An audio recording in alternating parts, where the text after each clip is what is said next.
RJ, Yes, as we speak, it's not going out to YouTube, correct? it is. It is as we're speaking. Yes.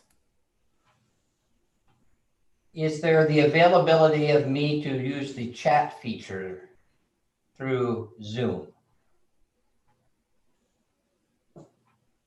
Hold on. As we speak, it's not going out. Oh, there's a delay, obviously. Yeah, you can use chat. Okay, so that's going out over YouTube. It is. It is on YouTube now, and I was just getting that started so that I can, because we're about to start. But yes, you should be able to chat. Although I'm not able to see the chat all the time, so texting me might be the better option. Okay, now I've sent some chats that says from me to everyone. Okay.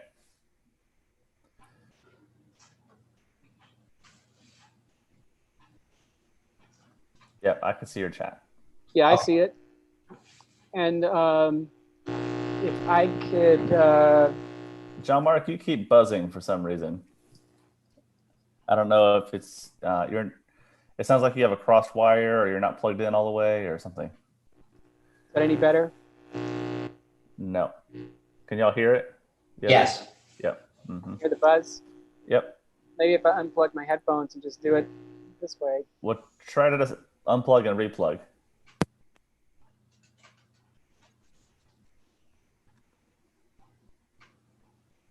No? Now talk. It's still buzzing for some reason. Okay.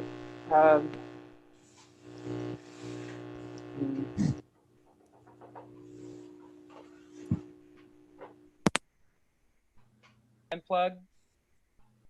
Is it buzzing now? It's It is not not buzzing now and you sound great. It's not buzzing now? Correct. Okay, so I guess I'll do it without earbuds. Were those your best buds? Yeah, I don't really have a whole lot more. I've got some wireless ones, but they haven't worked before. Well, your sound is crystal clear right now. Okay, good.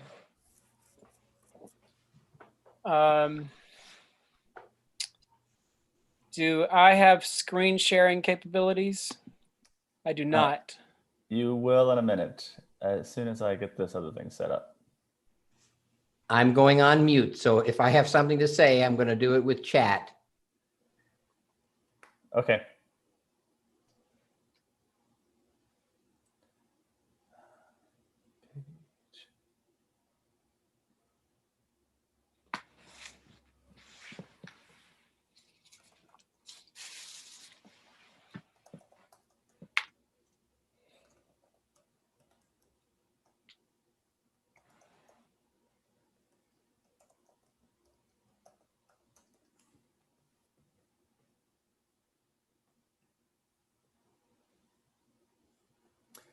All right. Well, I have shared the live stream to our Facebook page as well from YouTube. Nice. So it should be fine. Let me go and do this. All right. You should have sharing capabilities now, John Mark. Okay. Okay, I do. I've got it. Sounds good. Cool. And I see Drew, but I guess your mic's off. Is that correct? I guess that's right. Well, it's 5 o'clock. It's 5 o'clock. Hey. So we're streaming live our St. James Neighbor Day celebration. I hope everybody knows that they can sign in to stjneighborday.com to bid in our auction to help us raise some funds for all the great ministries we do at St. James. Some people are here with us. Yeah. So, yeah, we could show you that website, I guess. Let's Yeah. see. I'm working on it right now. Oh, you're going to share that? Thanks. Maybe. Or maybe I can. Let me try. Oh, there we go. Okay, you got it? Yeah, I Awesome. was pushing the wrong button, of course. Awesome. So you can see that there. STJ Neighbor Day. And we've got lots of great things that you can bid on there. Folks have been bidding Hmm. for a couple of weeks now, but the bidding goes until 8 o'clock tonight. Yeah, lots of fun stuff. Food, wine, mugs, knitting needles. Have a few guests. They're going to join us. Yes, yes. Hmm. We'll see who they are coming up soon. And we got some videos to show and some music to share. So it should be a good time. We'll try. We'll try. I might We'll even come try. up with some corny jokes to share. I don't know. Well, I know you're good for them. Or if you get two preachers, two preachers might. We might just whip out some old sermons. And, Yeah, I you think know. people. That's why people are really here is to hear us preach. They keep coming back every Sunday, so. Great. Yeah. The story is most of us preachers only have 2 or 3 sermons anyway. So. Well, it is very true. I tend to repeat myself often as I go back and review some of mine. And it's like, oh, I do kind of repeat myself often, but. As long as we're repeating the good news, right? I hope it's good. Yeah, exactly. Yeah. Exactly. So, yeah. Well, I have a video I'd like to share. Okay, please do.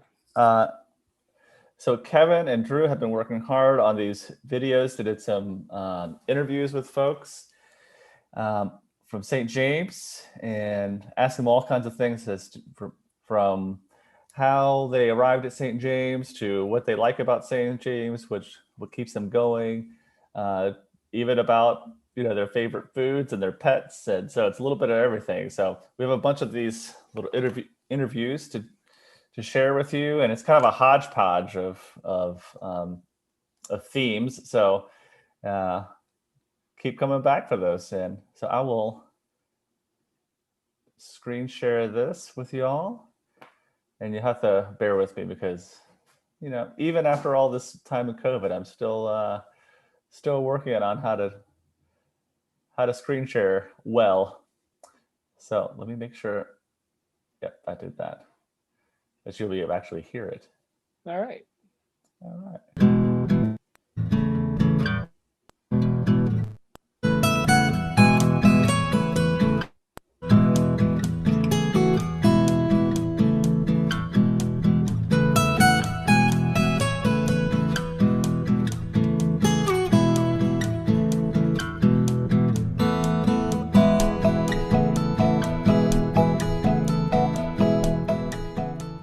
I think it's an incredibly important answer to questions that you might not otherwise find answers to. Carol was a cradle Episcopalian, and Carol's mother did not like that I didn't go to church, and she kind of, of course didn't make me go, but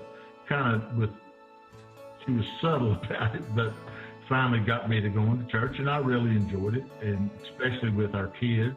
The thing I love about St. James is that the idea of doubt is embraced there, and the idea of difference is embraced there. And I feel no pressure to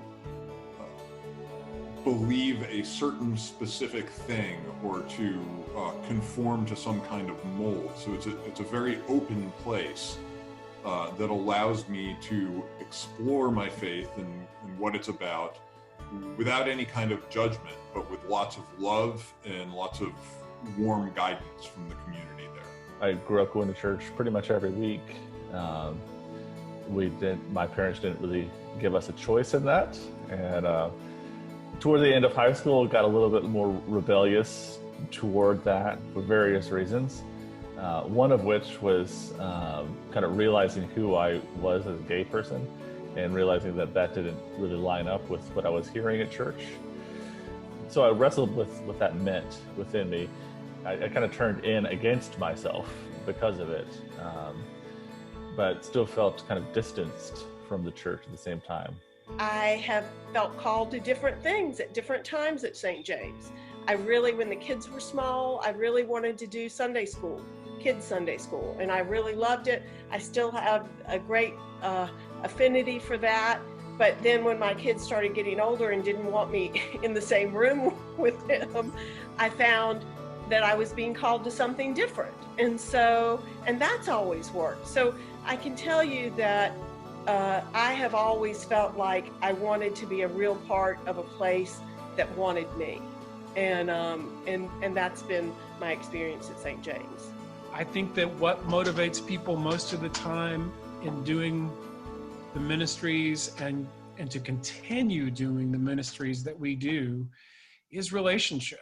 We get in those relationships. Our feeding ministry, Helping Hands with our food pantry, there are relationships built with the regular people who come to that. In fact, some of the people who are clients receiving the food pantry bag, they've wound up over the years becoming volunteers who come pack the food bags or help make sandwiches and serve others when they're able to. And I find that with so many of our ministries, it's about the relationship. It's about presence. I believe at the heart of it, and maybe a lot of times we couldn't even name it as that. We would want to say, oh, I'm helping somebody or whatever.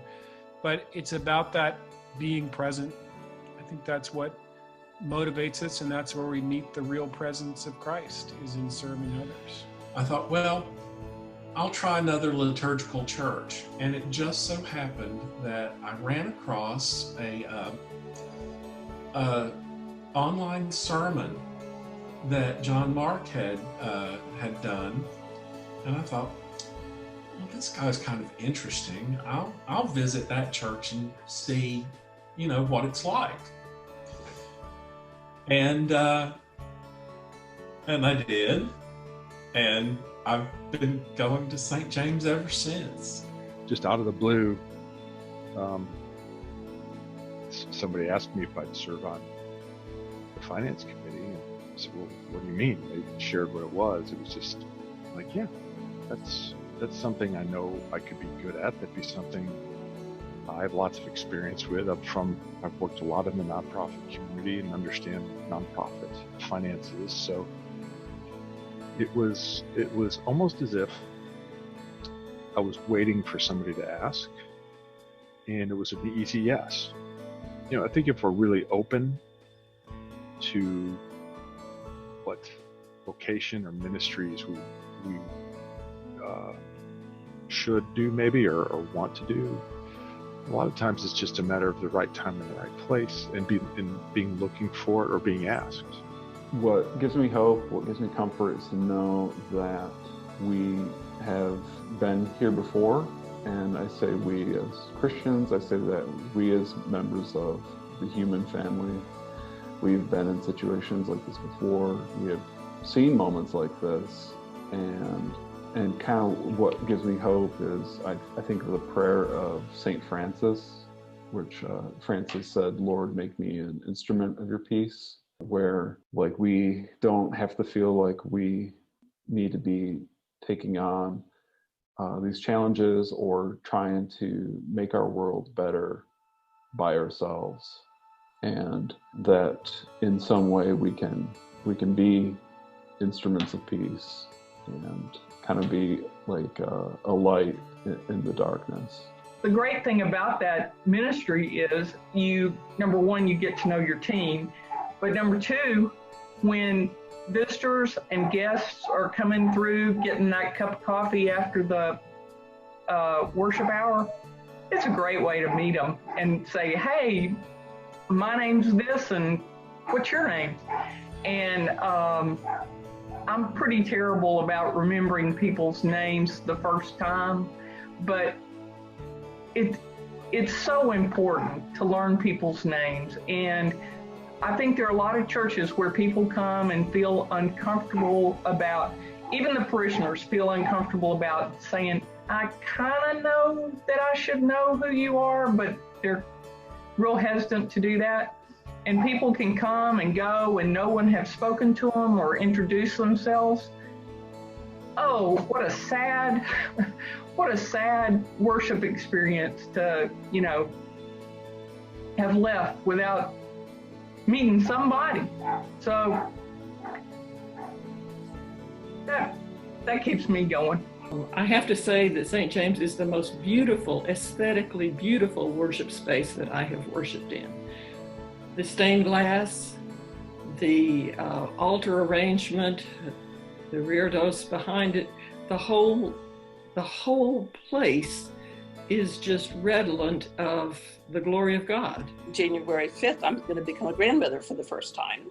And my daughter, who also attends St. James, is an usher. And so we were laughing the other day is that she's going to go from not showing that she wasn't pregnant when the pandemic started, and she's going to show up with a baby, when we finally get back into church. I love my animals. I can't be without a dog. That's just, they're all rescues. And the bird I've had for 20 years. Okay, this is Birdie, and this is Charlie. I would never go out and buy a bird, but I just can't, he's my baby. Cockatiels, they say that their lifespan is about 20 years. And when I got him, he was an adult, so he has to be over 20 years old.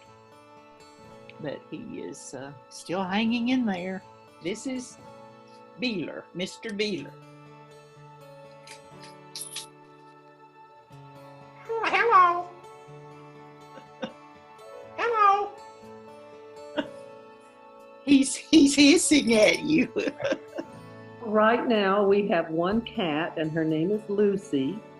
And all of our pets, dogs or cats or goldfish or horses, all have their own personalities. And Lucy is probably the most individual cat I've ever had. I mean, when she wants attention, she wants it now and she wants it her way. And you might as well just put the computer away, it's going to happen.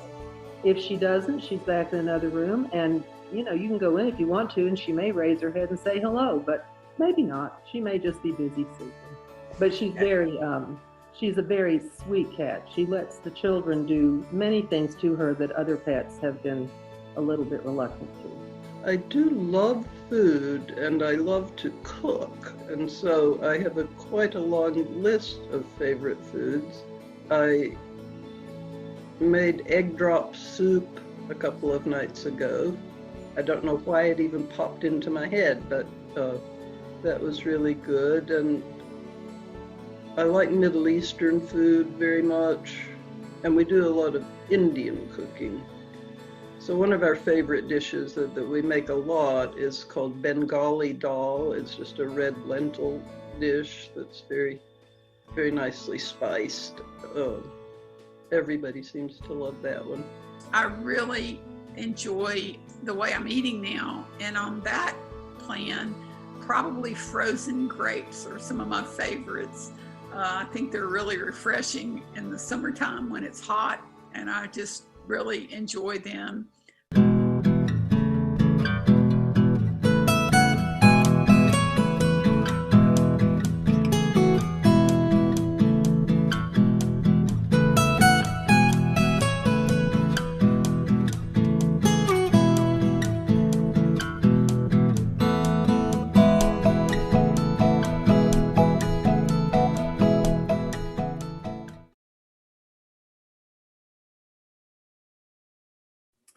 Well, welcome back, y'all. I hear we have about 12 viewers right this second on our live feed, so that's pretty fun. Can't tell exactly who you are, but we're glad you're with us. And yeah. Welcome indeed. So I was thinking maybe, I know we have a guest in about 15 minutes. Right. And but I was thinking maybe we should take a little peek at the website. And maybe we could show around. Do you want to screen share that, John Mark? All right, shall I? You're talking about the auction website, right? Yeah, the auction website. That's All right. 'cause we could share the church website sometime. We can do that too. Yeah. So I'm sharing. I did it. Hey. Excellent. All right, that's a challenge for me. So let's look at some things here. All right, we got some silver. How about this? I want to look at this. Can I? Yeah, there we go. All right, we could stay on a houseboat. How's this going? All right, so that's up to 360 right now. Wow. That's awesome though. But a houseboat stay, 2 nights on a houseboat at Volunteer Landing Marina. Estimated value 650. So even at 360, it's a good bargain. I like it. A little getaway in the city. You can go isolate from others, but in a different surrounding. I think we need to remind folks that you can still register for the auction up until 6 o'clock. Right. And do that. You go to that registration form. Let me do that. Thanks. So you'll have another 45 minutes to register and get in on this good stuff. All right. So yeah, just go to up there to where it says registration. When you go to sjneighborday.com, or that like that right there, sjneighborday.com, and go to registration. You can sign up. You'll get your own little bidding number and everything via your email, and then you'll be able to check in and do all kinds of things. If you don't want to bid on anything, if you just said, hey, listen, I've been cleaning stuff out of my house because it's during COVID, I realize I have too much stuff. That's okay. You could just donate. Just give. There you go. You can just go to that thing that says donation form right there, and you can donate there. Several folks have donated. So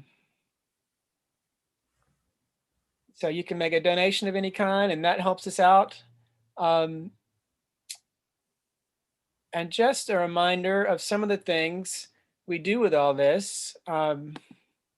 You know, even during this COVID time, we've continued to feed people through our Helping Hands food pantry, which gives out groceries every other week, every other Saturday. We give out groceries, and that food pantry's been going on since the 70s.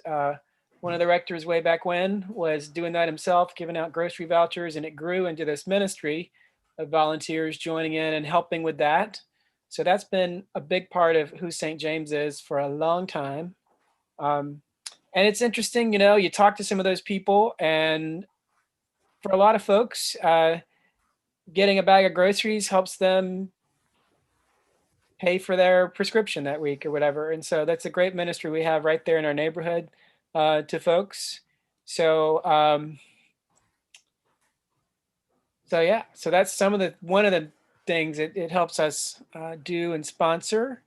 I was looking at some things here. I haven't really looked at this little Sheltered Comforts basket. Let's see there. I think I see a puzzle in there. RJ, have you done any puzzles lately during the... I'm not a big puzzles guy, but Michelangelo and I have gotten into some games. We learned how to play cribbage. Oh, nice. So my parents are big into cribbage, and so is my sister and her husband-in-law, and my brother-in-law, not her husband-in-law. And so we learned how to play, and it's a pretty fun game. So I have an interesting story about an uncle I never knew. It was actually my wife's great uncle John, who was a prisoner of war in Korea. And one of the things he did is he made a cribbage board from a bed slat in the prison camp where he was in Korea. And he made the little holes, and they made little pegs, and he actually made it home with that cribbage board. Wow. Yeah.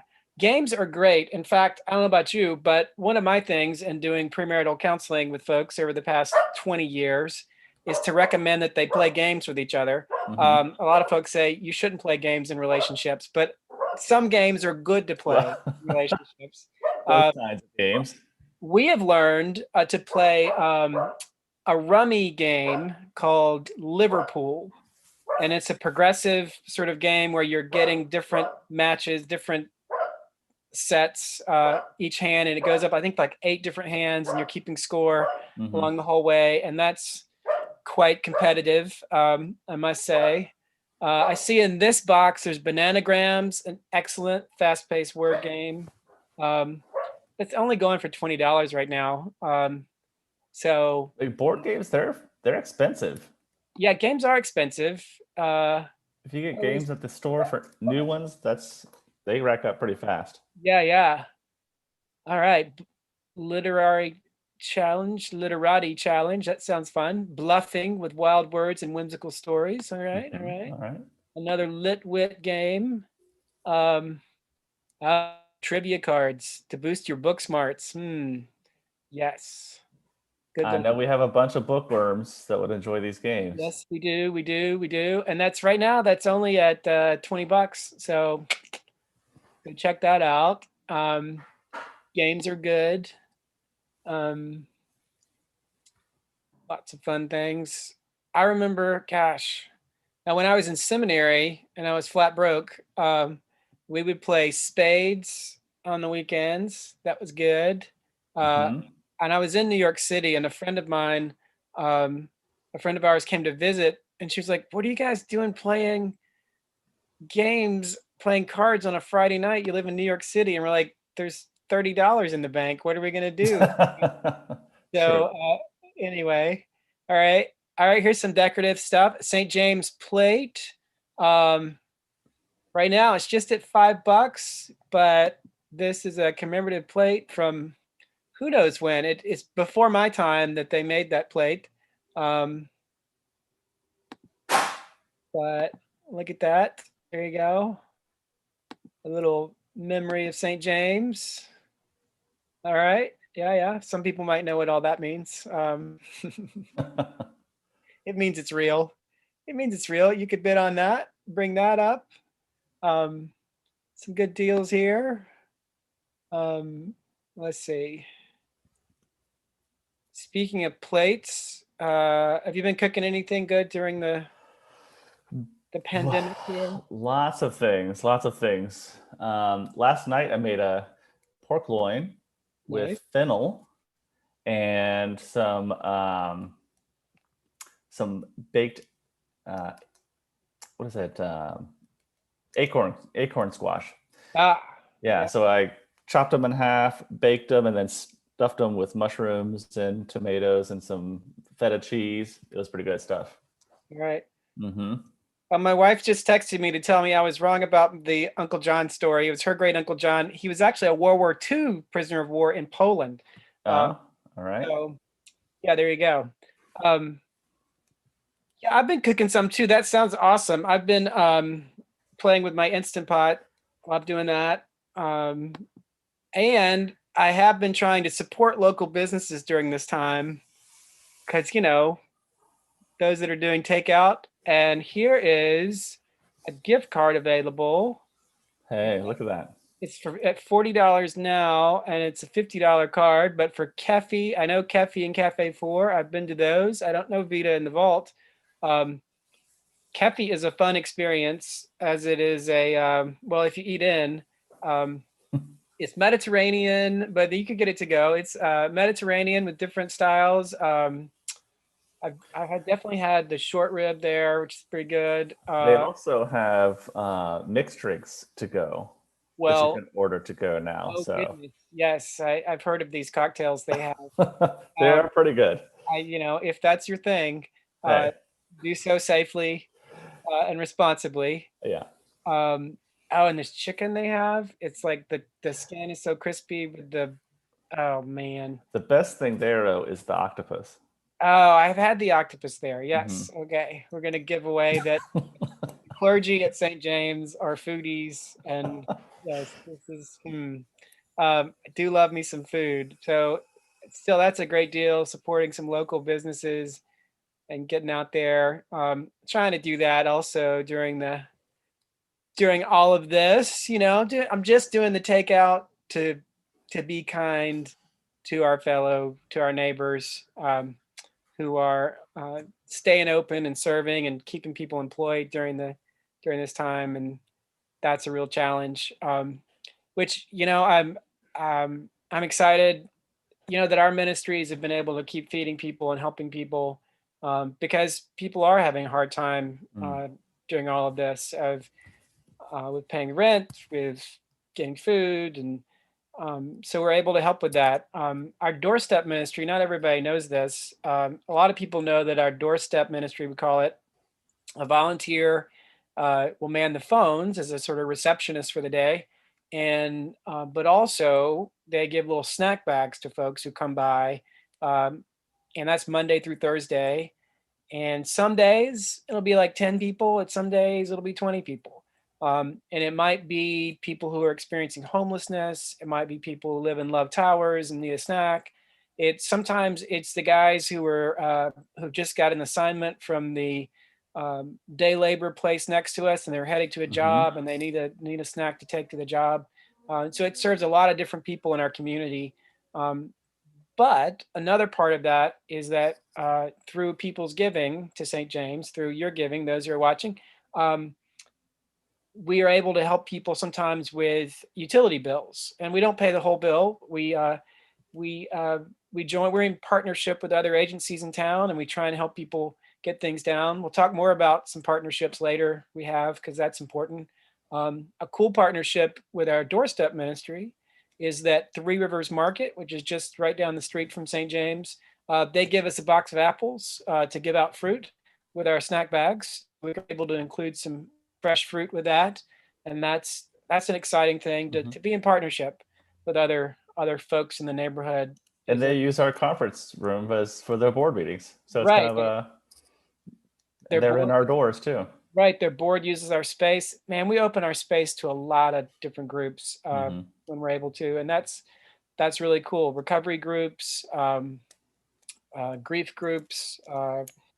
There's a transgender support group. There's all kinds of different groups that gather there, and that's exciting to me. I think sometimes Akin, a lot of our immigrant neighbor folks, agencies and partnership groups meet in our space. Right. Sometimes I don't even know everything that's going on there. People think the rector should know, but I don't. I can't possibly. But I'll show up on a weeknight. I'm like, why are all these people at the church? I'm swinging by to grab something, and I'm like, oh, it's another group that we have meeting here, and that's exciting and really positive. And I'm really proud that we're able to do that, and we're looking at ways to make that even better. So I'm excited about that. My dogs are excited too. Maybe you hear them. I know we're having a guest come on in a few minutes. How about I play a little music, and maybe we'll be on by the time. Okay, it gets I'll done. stop my sharing so you stop can your share. I'll start one. Okay, excellent.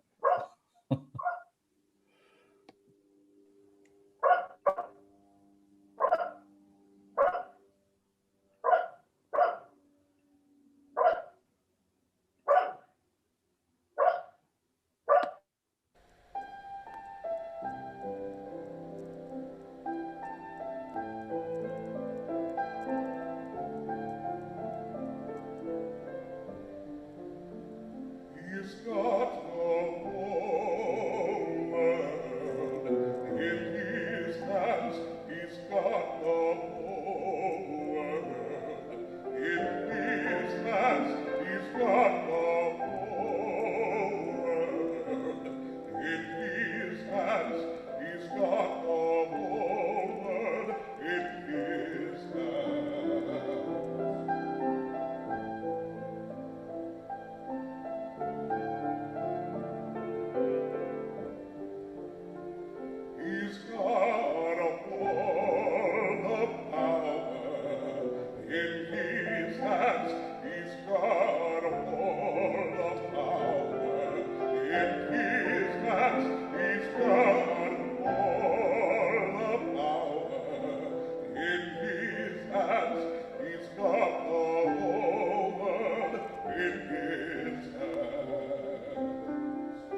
Hey, look, someone else is here. Who is that baseball fan? It looks like Bishop Brian Cole. Hey, John Mark, how are you? I'm doing well, man. Welcome. We're having a little St. James Neighbor Day auction. I know you've been to those in the past in person. Yes, I have, and I'm sorry that we can't do it in person this year. Remind me what that raises money for? That's a great question. We have lots of ministries at St. James. In particular, our mission statement is to feed and tend God's sheep, both inside and outside the church. And we literally feed lots of people. We give out grocery bags every other Saturday as part of our food bank. And then we have a daily snack bag thing Monday through Thursday. And that's some of the work that helps support, as well as we help out a few people, I think 3 people a month with utility bills. Sometimes our discretionary funds are able to help folks, but this money is mainly going toward some of those feeding ministries we have to help support those things we do to help people get by. So, Well, Susan, I can't be with y'all obviously in person today, so we're going to send you $200. And I would encourage other folks who are watching, maybe there are some Cubs fans out there, some Yankees fans out there. Currently, the Cardinal fan is in the lead with a $200 contribution to the neighborhood ministry. I'll be writing that check this week. So are there any other sports fans out there? I heard UT had a football game today that went south. So again, this might be a chance to put on your uniform, suit up for St. James, and support a good and important place for ministry and a great parish. well, thanks for that endorsement there. $200 from the Cardinals fan. That's right. See what other fans might step up. Yeah, Braves fans or the Padres. The Padres beat us in the playoffs. If there's any Padres fans out there, surprisingly, I'm not a Padres fan, being a Padre, but I'm actually a Cardinals fan. Yeah. There you go. Well, that's cool. Well, thank you so much. Yeah, so we won't mention that you did live in Kentucky today. I don't know if we just won't go through that. Neither Greek nor Jew, slave nor free. I mean, all are one in Christ, right? I mean, yeah, so it's going to be fine. It'll be fine. Right. I think, and I remember the first year when you came to our auction, you got some UT paraphernalia to help decorate with and to move you into this state. Oh, wow. Yeah, I will give my all for Tennessee. Sure. Yeah. Excellent. Yeah. And Susan has a great Pat Summit t-shirt that she wears with pride. And Jerry Lee has an orange play toy that he likes to play with. And yeah, so we root for the Vols, except maybe when they play the Wildcats, then we quietly root for the Wildcats. And so yeah, anyway, today was a fun day. Gorgeous day. Yes, indeed. Indeed. In my household, there was some interest. I've got some folks from South Carolina. So that was huge. That was a big win. Huge, beating Auburn. That was kind of crazy. I don't even follow sports. I respect all you people who do. I appreciate that. I can get into a game if I'm there live and in person. Yeah. Which this doesn't really help me at all with this. So my father-in-law so loves baseball that when he was riding motorcycles, he would ride his motorcycle around the country to many different stadiums. Wow. Yeah, that was cool. And during this time, he actually paid a little bit to have his a little cardboard cutout of him in the stands for a Braves game. Oh, that's cool. He's a Braves fan. I didn't realize you could do that. That's a nice. Maybe we'll do that for church. Here we go. You know, you make your donation. We'll put a little cardboard cutout of you in the pew, and there you go. Well, I've noticed, there's that great cardboard cutout of Bishop Curry at Tyson House. I think also Martin Luther. I'm still waiting for a Bishop Cole cutout, maybe at Tyson House. And well, maybe that's for the Tyson House fundraiser coming up. There you go. Yeah, no. We could have a Bishop Strickland cutout and a Bishop Cole cutout. And that's right. Yeah. We can make that work. Which is something to mention about ministries that St. James does. we serve in lots of places, and our clergy are involved in other things. RJ does a lot, spends a lot of time with folks at Tyson House, and we're glad to share him. Tyson House being the Episcopal Lutheran Ministry at University of Tennessee. He's there every Sunday. He's there during the week, working with these college kids. So that's a part of what St. James does and what you're supporting. I came into the Episcopal Church through a campus ministry at Baylor University. So has a special place in my heart, having folks there to be present with those folks. So that's another part of what St. James does. Well, and also part of what St. James does and has done, I think really from the beginning, is the work with Justice Knox. And I'm aware that in this year of the murder of George Floyd and Breonna Taylor, that a lot of Episcopal parishes are starting to say, hey, what can we do around racial justice work? And to me, Justice Knox is that kind of work. And because so many of the issues that they've taken on relate to equity in community and healthcare and mental health. And so to me, to realize that there are many ways to take on that work, and you all have been leaders in Justice Knox, which in many ways is an anti-racism work. Right. You know, RJ and I were having a conversation. He had been in conversation with some folks about, well, what can we do as people of faith? And you know, one of the things people are quick to say is, well, how can we make our own congregation more diverse? And, you know, part of our response was, and RJ mentioned this, he said, you know, there are African Americans in their own congregations already. We're not looking to, you know, it's not going to they've got their own places sometimes. We all have our own little place we like for, maybe we like a different liturgical style, different preaching style, whatever. But partnership, coming together, is positive. And I don't want to pick on people, but sometimes there are partnerships that are, let's get together and hold hands for a picture. But Justice Knox is the most engaged partnership of different denominations, different races, all coming together for one cause that I've ever been involved with in the church or beyond. It just, other than maybe public school, but it's people coming together. And like you say, all the issues we are touching on have to do with racial injustice, have some component, whether it's kids being suspended from school, whether it's affordable housing, whether it's incarceration and mental health and public transportation. But it's people coming together and trying to work out solutions and present those in a faithful way, a way that's sometimes challenging to do sometimes.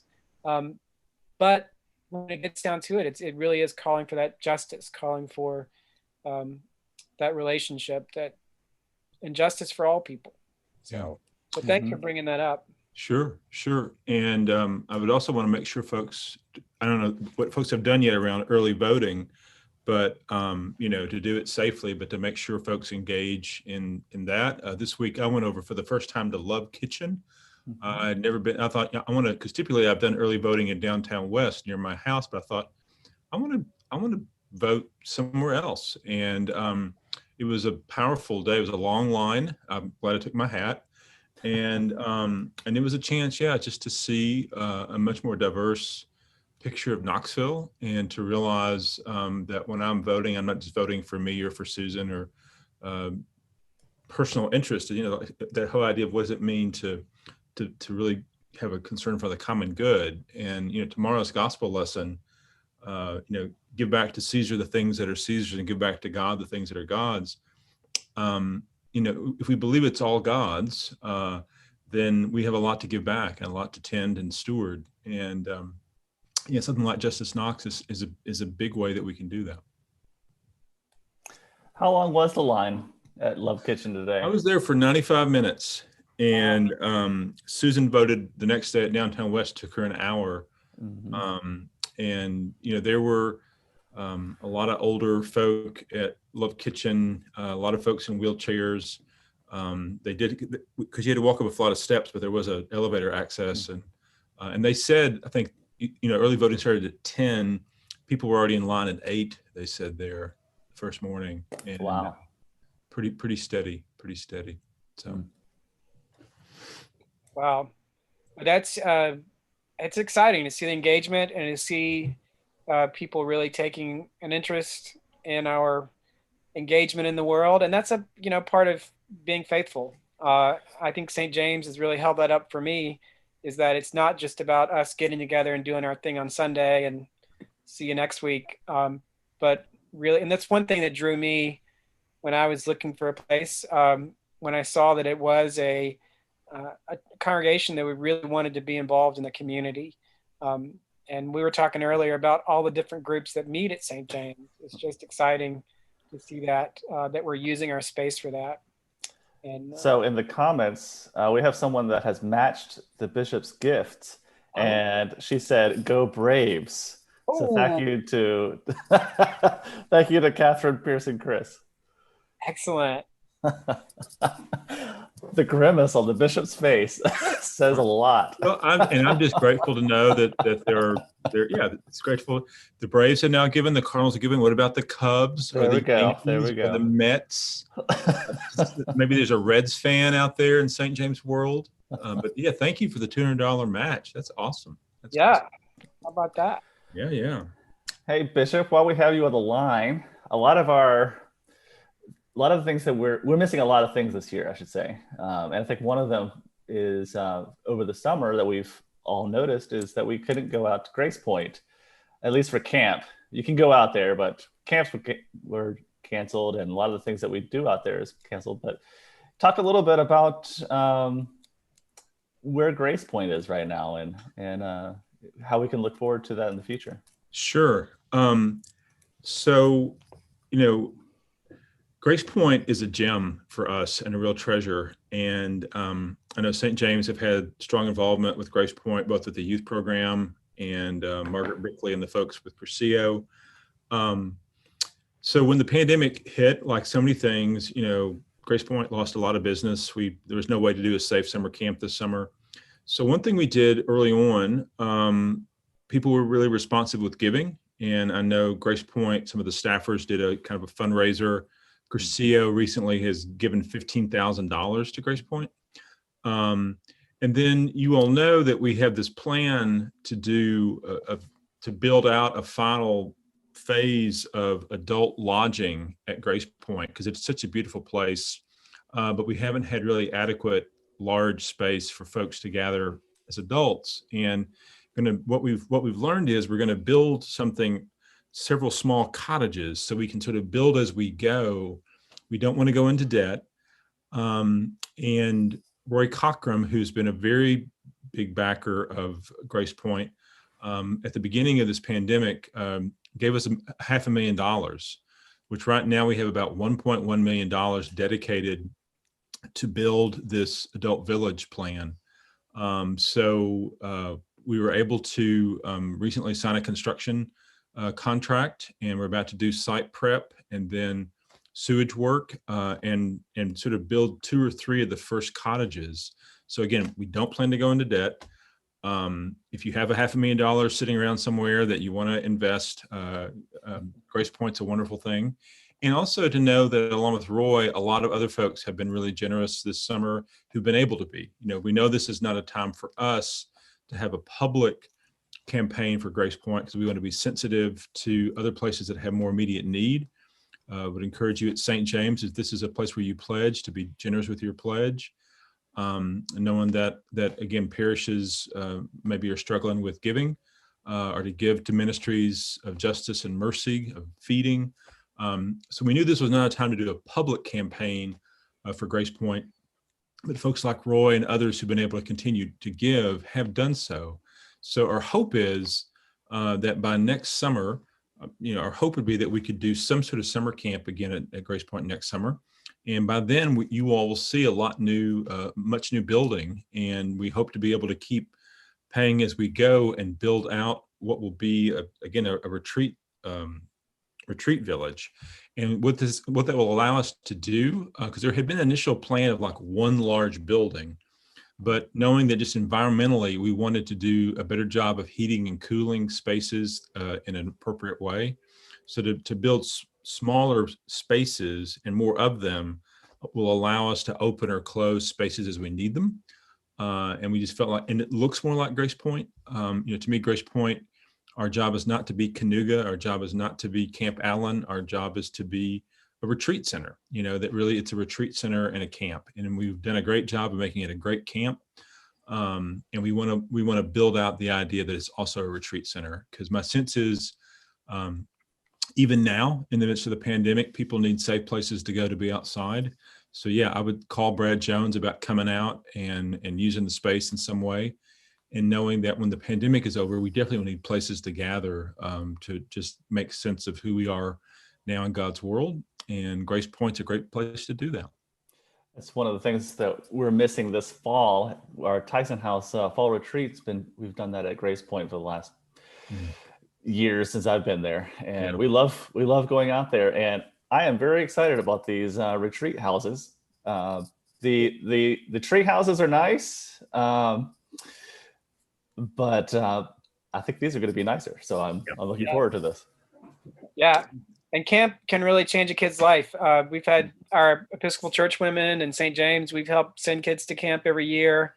My own kids have loved camp. I met my wife, you mentioned Canoga. I met my wife at a grown-up retreat at Canoga.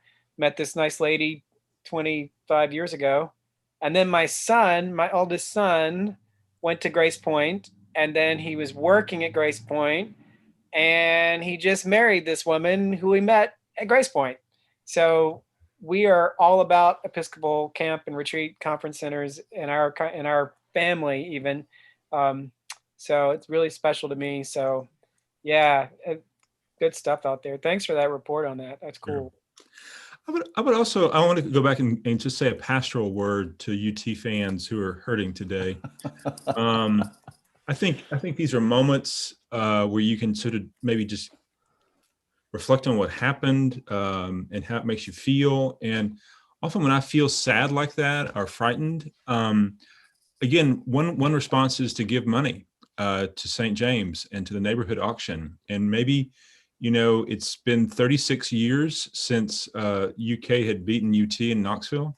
So maybe you want to give $36 or $360 or $72. I mean, some factor of 36. Yeah, I don't know.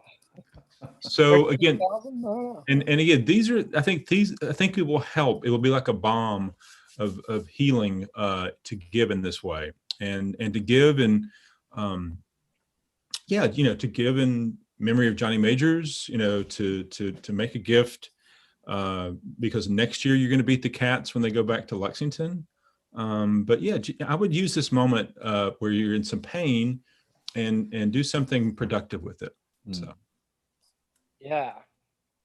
Well, that is a great pastoral word. Could go down in the books. Yeah, that should be read tomorrow at St. James. Yes, I think so. Yes.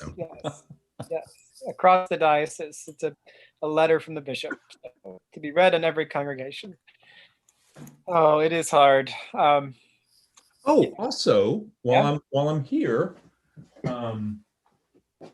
props.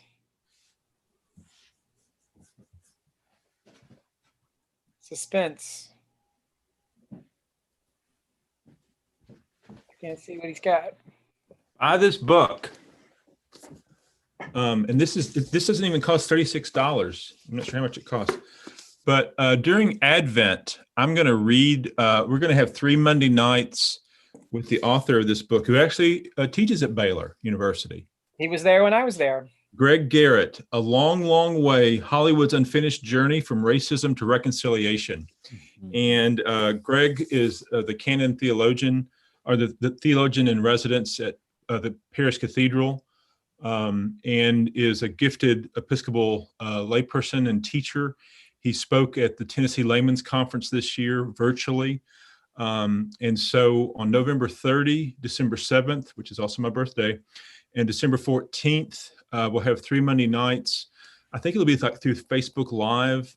If you go to the diocesan website, I think Brother Andrew already has some sort of page about registering for that. But get a copy of this book. I think for me, when I think about ways in which, in this work of racial justice, to both know the narrative that has shaped us, and then to think about kind of how do we create and write a new narrative for going forward. For me, I think about the ways in which film has impacted my life. Film has impacted my life and probably how I understand human sexuality. I think about watching films like Philadelphia and having a new appreciation for what it means to be labeled as a gay person, and to think about ways in which I've seen films around race, films around war, that have changed my life and changed my mind, made me a different person. And so to know that both this book looks the way that racism was shaped us in film, like Birth of the Nation, these early films that really told a distorted and twisted view around racism, and how then also film, he does several things with Spike Lee, how filmmakers then can also retell a narrative and tell a different story. So this will be an offering during Advent. So look out for that on the website of the diocese. Excellent. And we will send out some info to our communication vehicles as well. It sounds great. Yeah. On a similar vein, we're doing the Sacred Ground curriculum that's been put out by the Episcopal Church, and it has a lot of film and some reading material that we've been doing it together, and we're doing half of it. We broke the 10 sessions into 19 sessions, and we're doing those on Sunday mornings. First half from now. We've started for about 2-3 weeks, and we're going to run through the beginning of Advent and then pick it back up right after Christmas in Epiphany. So we'll run into Lent with that. So encourage folks out there to join in. I'm not sure what sort of new math you do, but I don't know how you break 10 and it turns into 19. Well, it's a special gift of mine. It's my spiritual gift. Yes.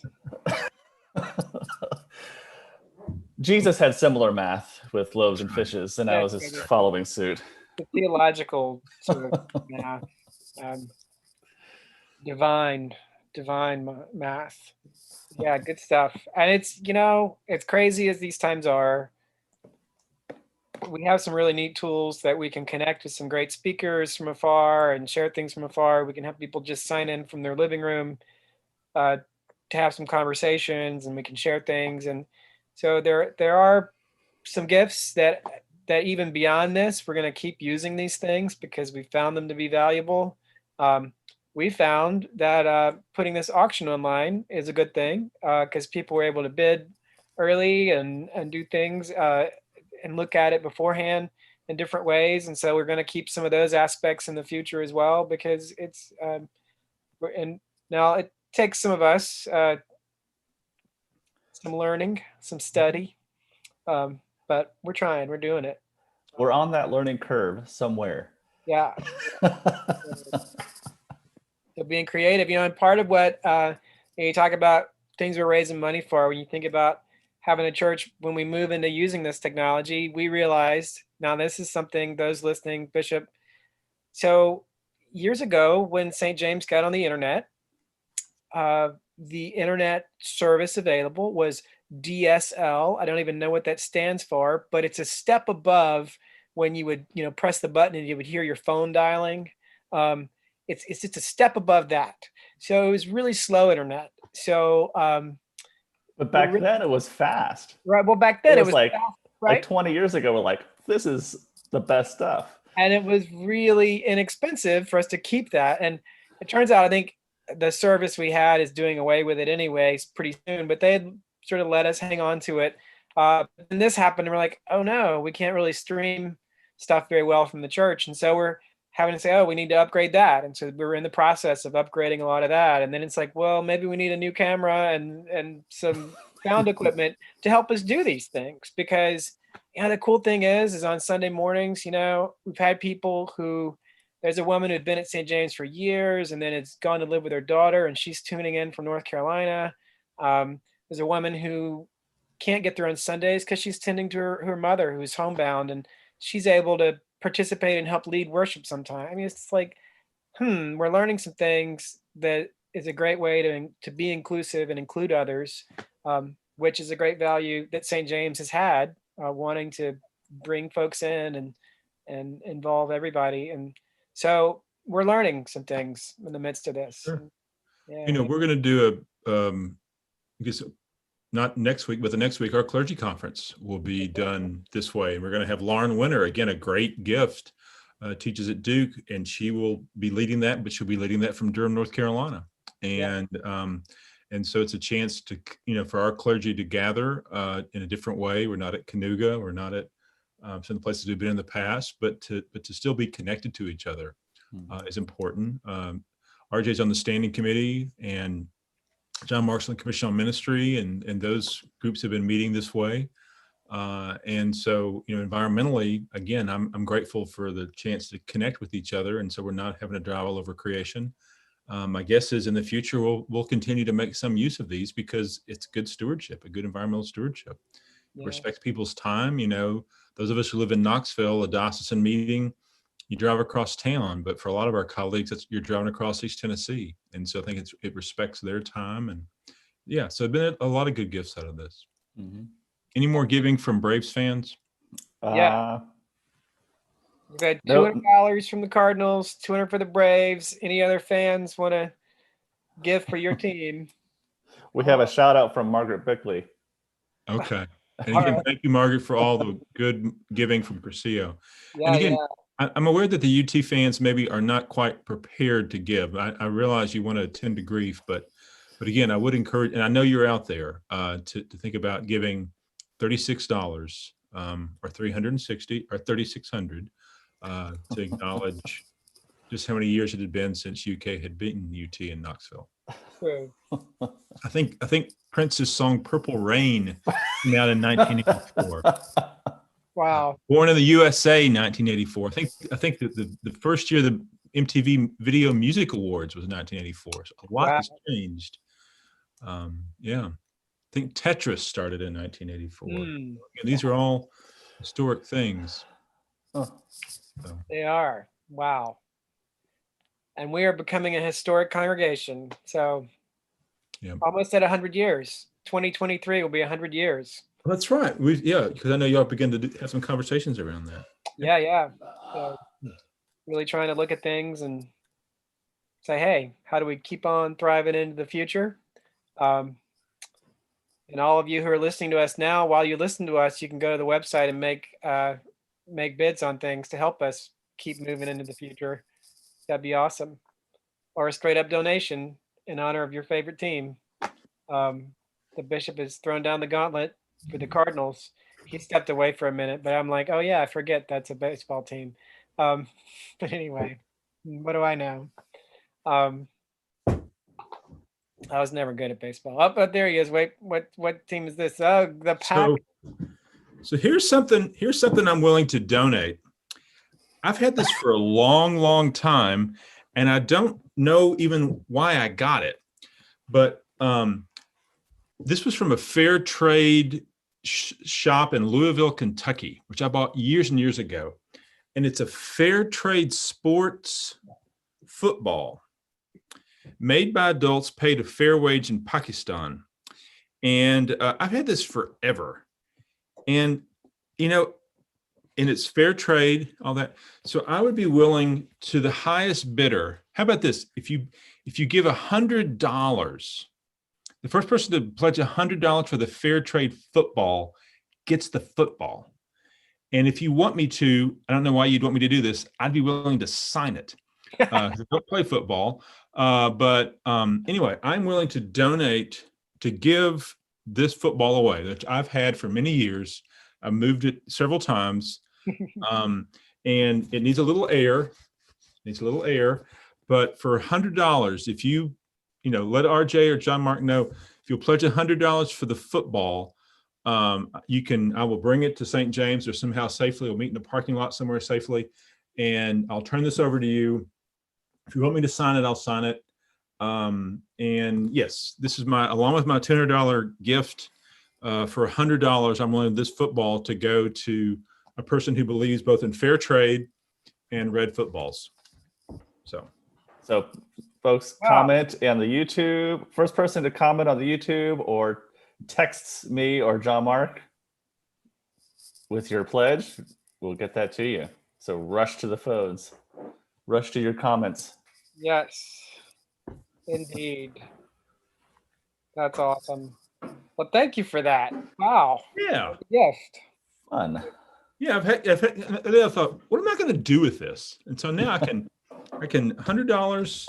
Somebody gets this football, fair trade football, There you go. Thank you. made in Pakistan. There you go. All right. There you go. Awesome. Awesome. Well, guys, my head is getting hot, so I'm going to need to go outside and walk to right. Gary Lake. And it's been great to be on this auction, and thank you all. And so we will be sending that $200 check to St. James. Thank you. In the memo line, we'll say "Go Cards," and so would encourage the Braves fans, the Mets fans, the Padres fans, Dodgers. You know who you are. UT. Yeah. Just someone says a touchdown. Thank you, Bishop. Yeah. Just know that give your all for Tennessee this day, and go St. James and go church. All right. Go Well, church. Thank you, Bishop Keep posted Cole. on who ends up with the football. I'm excited to know this. All right. So get your bids in now for that football. Excellent. Well, thank you for tuning in. Say hello to Susan, to Jerry Lee, the Dotson dog. And there's Jerry Lee. All right. There's Flat Jerry Lee. Flat JerryLee. Excellent. Okay, y'all. Go Thank you. Cards. Go team. Pack. Go church. Thanks, go. Bishop. Peace. See y'all. Bye. See you later. Bye. Well, A lot of fun. thank you. So let's see. I'm gonna share real quick. I was gonna look at some more auction items here, see what's going on. Put some fun stuff right here. These mugs, Marty's mugs, are Marty's mugs. actually made by one of our own. Those are currently at $60. Hand formed, fired, and painted ceramic mugs created with care by Marty Bagala. Estimated value $80. They're at $60 right now. Very cool, handcrafted, one of a kind. I like those colors. I know those are very cool colors, and the kind of It has a little feet on them. That's very cute. yeah. I like the black and white outside with the color inside. It's a lot going on there. The shape is cool, very talented, man. Here we go. We can see the colors on the inside, and you can detect the shape on the inside. Very cool. So there you go. Those are pretty great. Throwing a bid on those. Let's see. I'm trying to get back to the home page. Let's see. There we go. What else do we have here? Duluth Trading. So a gift card to Duluth Trading. I haven't tried it out, but I hear they have really excellent boxer shorts. Yeah, so it's already up for $51, man. Hey. Dang, somebody's on that. They must know about the excellent boxer shorts and the fire hose pants they have. Let's see, what's going on with the courtyard here? Hold on. What do we have? So this is a photo. It's been printed on canvas with watercolor effect of our courtyard. That is a beautiful place. I was just walking around there the other day. Look at that, with some folks who hadn't really seen it, and they were like, "Oh my gosh, what a wonderfully kept secret." Who did that? Huh? Who did that piece? I don't know. Let's see. So it says, I think it was a photograph that was then given that watercolor effect. Oh, I see. Okay. Yeah. That's pretty cool. Yeah, and so That's really cool. It's at $15 right now. But that's a really cool painting. That's a really great place. 11 by 14. That's a nice piece of art for your home. Look at Yeah, that. yeah. That's really cool. It is cool. I might have to go and bid on that. I might have to go bid on that too. I'm gonna keep showing. Do you have another video to show us? Sure. I have some music from let's see, which one did I pull up? How about we do some more interviews and then we could do some music after that. All right. So All right. pull up one. I'll stop sharing any minute now. I'm gonna keep showing people this painting because that's really cool. You can interrupt me at any moment to tell me to stop sharing. Okay, I think you have to stop it. I have to, oh yeah, Well, maybe, yes, you have to stop it, and then I can do it. I have to stop it. But our courtyard is really beautiful. And we have all volunteers who help tend that. You saw Linda Denton in that first video. She kind of heads up that group, and man, they're out there working, making it beautiful. They know what blooms when. And that's a space, if you are getting tired, locked up in your house, come visit. So, all right, we're going to watch another video now. That's some of our parishioners. All We'll right. be back shortly.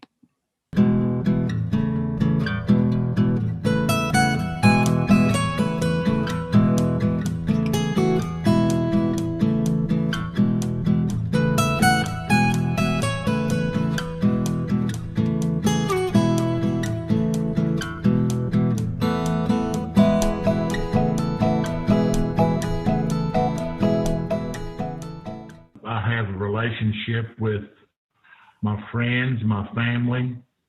The same thing goes with Christ. It's just it's an everyday 24/7 relationship that it's not always a positive way. There's negative times to it and positive times, but it's a relationship nonetheless. Theology and philosophy and such aren't scientific because they don't deal in empiricals, but that doesn't make them any less important. You have things that aren't sciences that answer incredibly important questions. That's a great question. Why should we care about people who are criminals and who have done something terrible or not so terrible? The idea that I have is that I felt very called to this ministry. St. James has a history of working with folks in prison, and when I came, it was not very active. And I have a real affinity for the underdog, for people who don't have other people.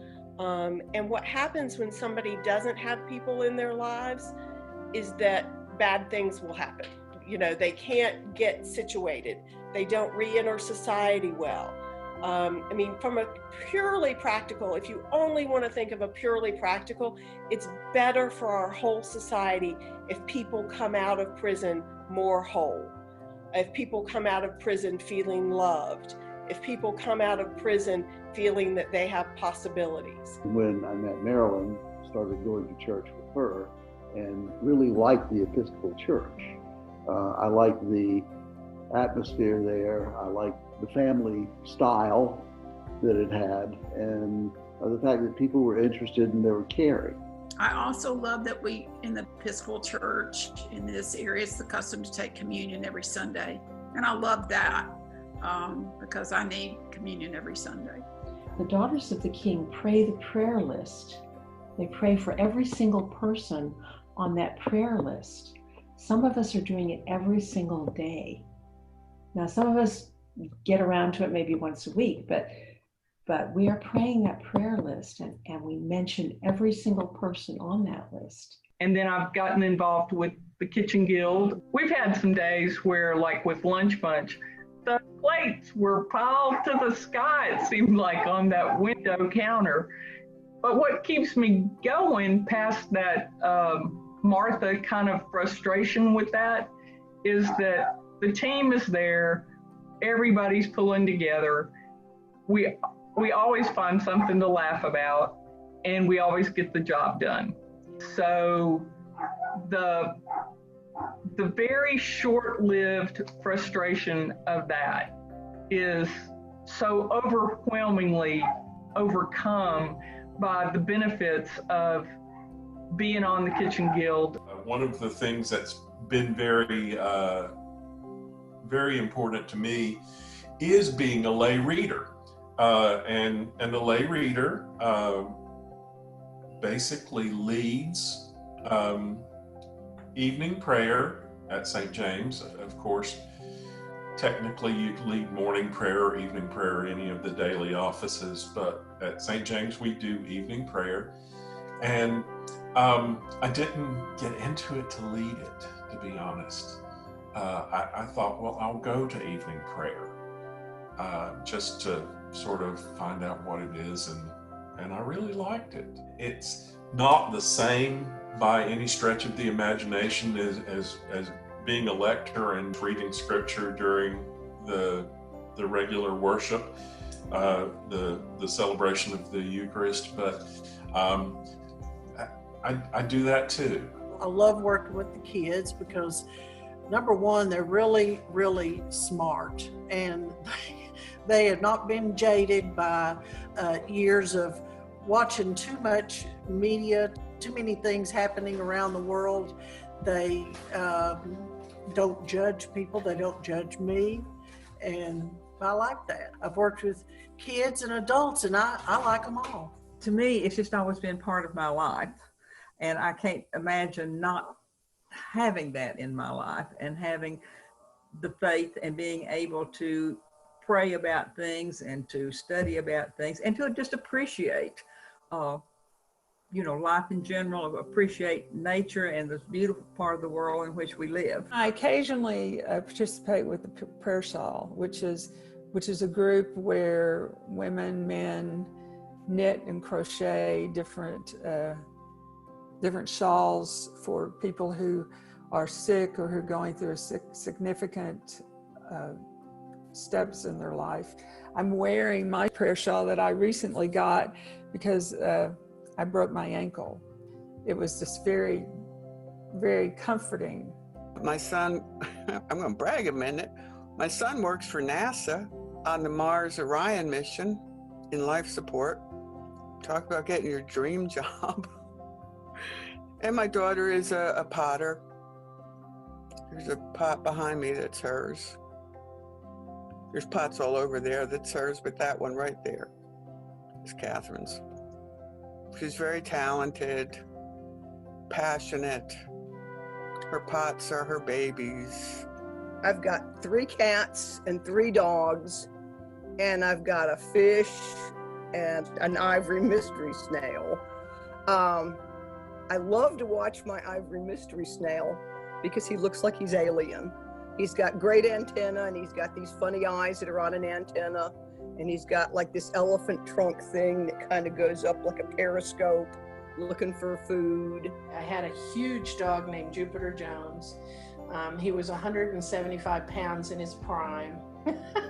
And he was on stage with me in Summerstock in Maine once. It was pretty funny. Annie was on Broadway at the time, so the skit was he was auditioning for the dog in Annie. There's no such thing as bad potato salad. I love potato salad, and every way you can fix it. A friend of ours who used to work at Litton's in Fountain City, she's known the owners forever and used to work there. She gave Jonathan, for his graduation gift from high school, the recipe for their red velvet cake. So, I mean, it's like a golden gift for someone like him and us.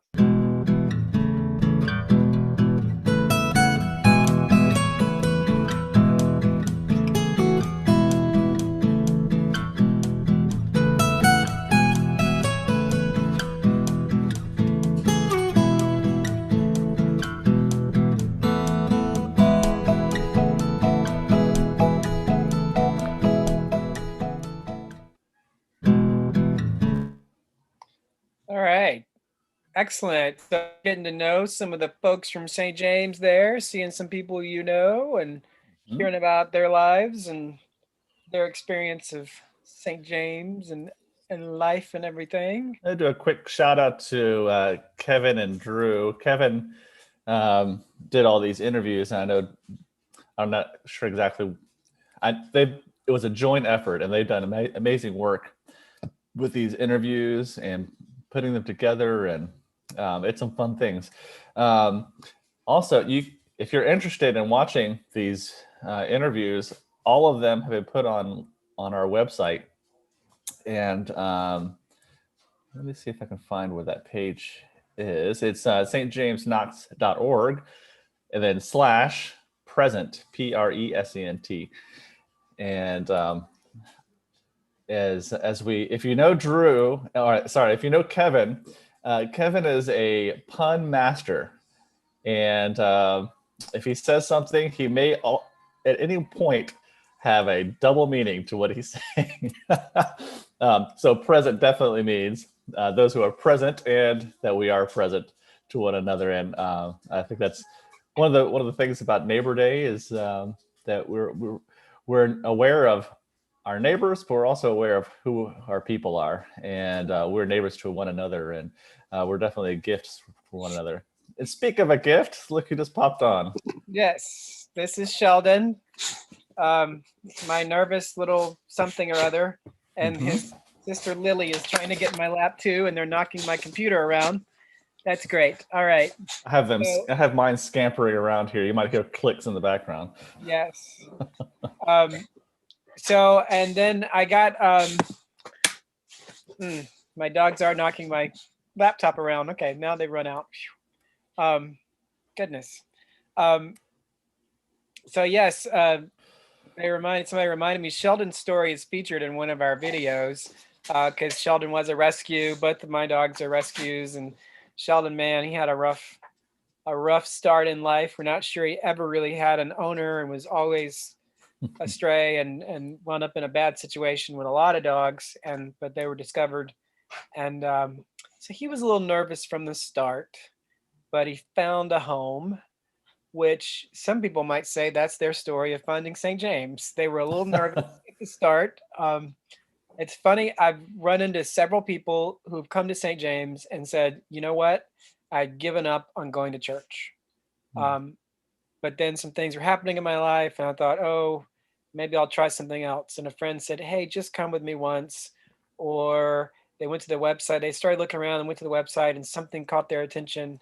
But people who had kind of been hurt maybe by the church and put off by things in church experiences they had. And they found their way to St. James because I think it's the kind of place where those of us who've maybe been a little bruised and wounded can find a place. So I'm glad to be a part of a place like that because it's been that for me too. Because yeah. I think when we were, part of our story is when we first experienced St. James. Well, when I came out, I searched for a place to call home, and the Episcopal Church is where I found myself as having a place that I could be myself and be at church. But coming out of seminary and in a new relationship, a newly married relationship, I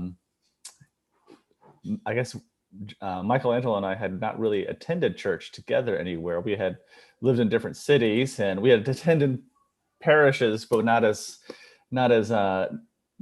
really getting into the community life of any one parish until we were married. And we got married right as I was finishing Sewanee.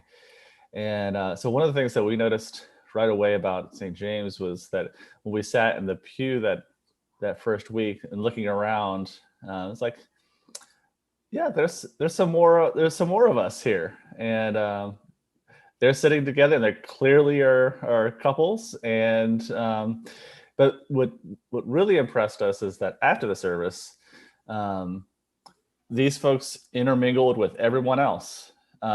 Just as fluidly and without mention, or it was just completely natural. And I think that's what really spoke to me as sealing the deal as to wanting to become a part of St. James. And it's true. It's the truth that I've experienced. And even talking with other LGBT couples and folks that, I don't really think about it. I don't think about sometimes you feel very self-aware being in public, and especially if you're holding hands with your significant other and glances you get. But I'm very unself-aware in that respect. I don't have to be on guard at St. James, and I really appreciate that part. And I know that's true for many of us who have found our home there. So I think that's testimony to who this place is. Indeed. Very cool. Thanks for sharing that, man. Yeah. So let's see. I'm going to look at the auction stuff again. All right. We were looking at that. I did find out, some of you know Carol McDaniel, and maybe you know Brian. And Brian took that photo and then had that worked into a watercolor style there. So did somebody bid some more on that, I think. Uh-oh. No, it's still at 15. Anyway. Well, I might go in at the next commercial break. Oh, I see. Do that. I see. And now, if y'all have not seen Brian's other photography work, he does some excellent stuff. He's been at many of our like yard sale and other events that we've had some where he's sold his photography. It's really good stuff. I have some of his magnets on my fridge that I enjoy all the time. Excellent. Mm-hmm. Now, speaking of things from St. John's, now here is a watercolor print. This is done by local artist Mike Collins. And we've got the original is hanging in the church offices. He did it for last year's Neighbor Day auction. I got a copy of one of these. Mm-hmm. So you could bid on that. It's at $10 right now. You could bid on that to have that in your home. What else? Let's see. And you can always make a donation. Don't forget that. I don't know if any other baseball fans are chiming in to match the bishop's giving $200. Maybe you missed that earlier, but the bishop did pledge $200 to us in honor and support of the St. Louis Cardinals. Yeah. We've had somebody respond with a donation toward the Braves. So if other fans want to step up, that is cool. Now he did offer that fair trade football, and I have not seen any offers for the fair trade football. He is offering it for a $100 donation, and the bishop himself will sign it with his holy pen. Yeah. So that could be yours. And deliver. And, at some point, it might be a saint's relic. So, which, True. I don't know what degree, they have degrees of relics. But I'm sure that it would go for at least a second degree relic in the future. So get your hands on it first. It'll be part of history. All right. We got some antique framed stained glass here. Some of you know Sheila and Tupper Moorhead.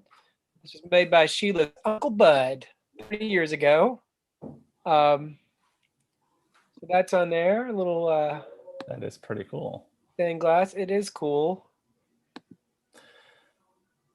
That is a skill I would love to have. So we've been reminded that there are several items that have been neglected that still don't have any bids on them, including Christmas plates. Let's see. Here we go. The Christmas plate, 1968 Christmas plate. This one. There is a bid there. There is a bid for $10. I think there's some other Christmas plates in there. Okay. Somewhere. I've seen them. Oh yeah, I'm looking at these right here. You've got those are nice. Biblical scenes as well as others. Let's see. Light fixtures, CDs, and DVD cabinets. Let's see. Lots of folks are remodeling these days because there's that light. There's a light fixture. There's some lighting. Track lighting. If you're that reminds me of Steel Magnolias. Anyway. It does.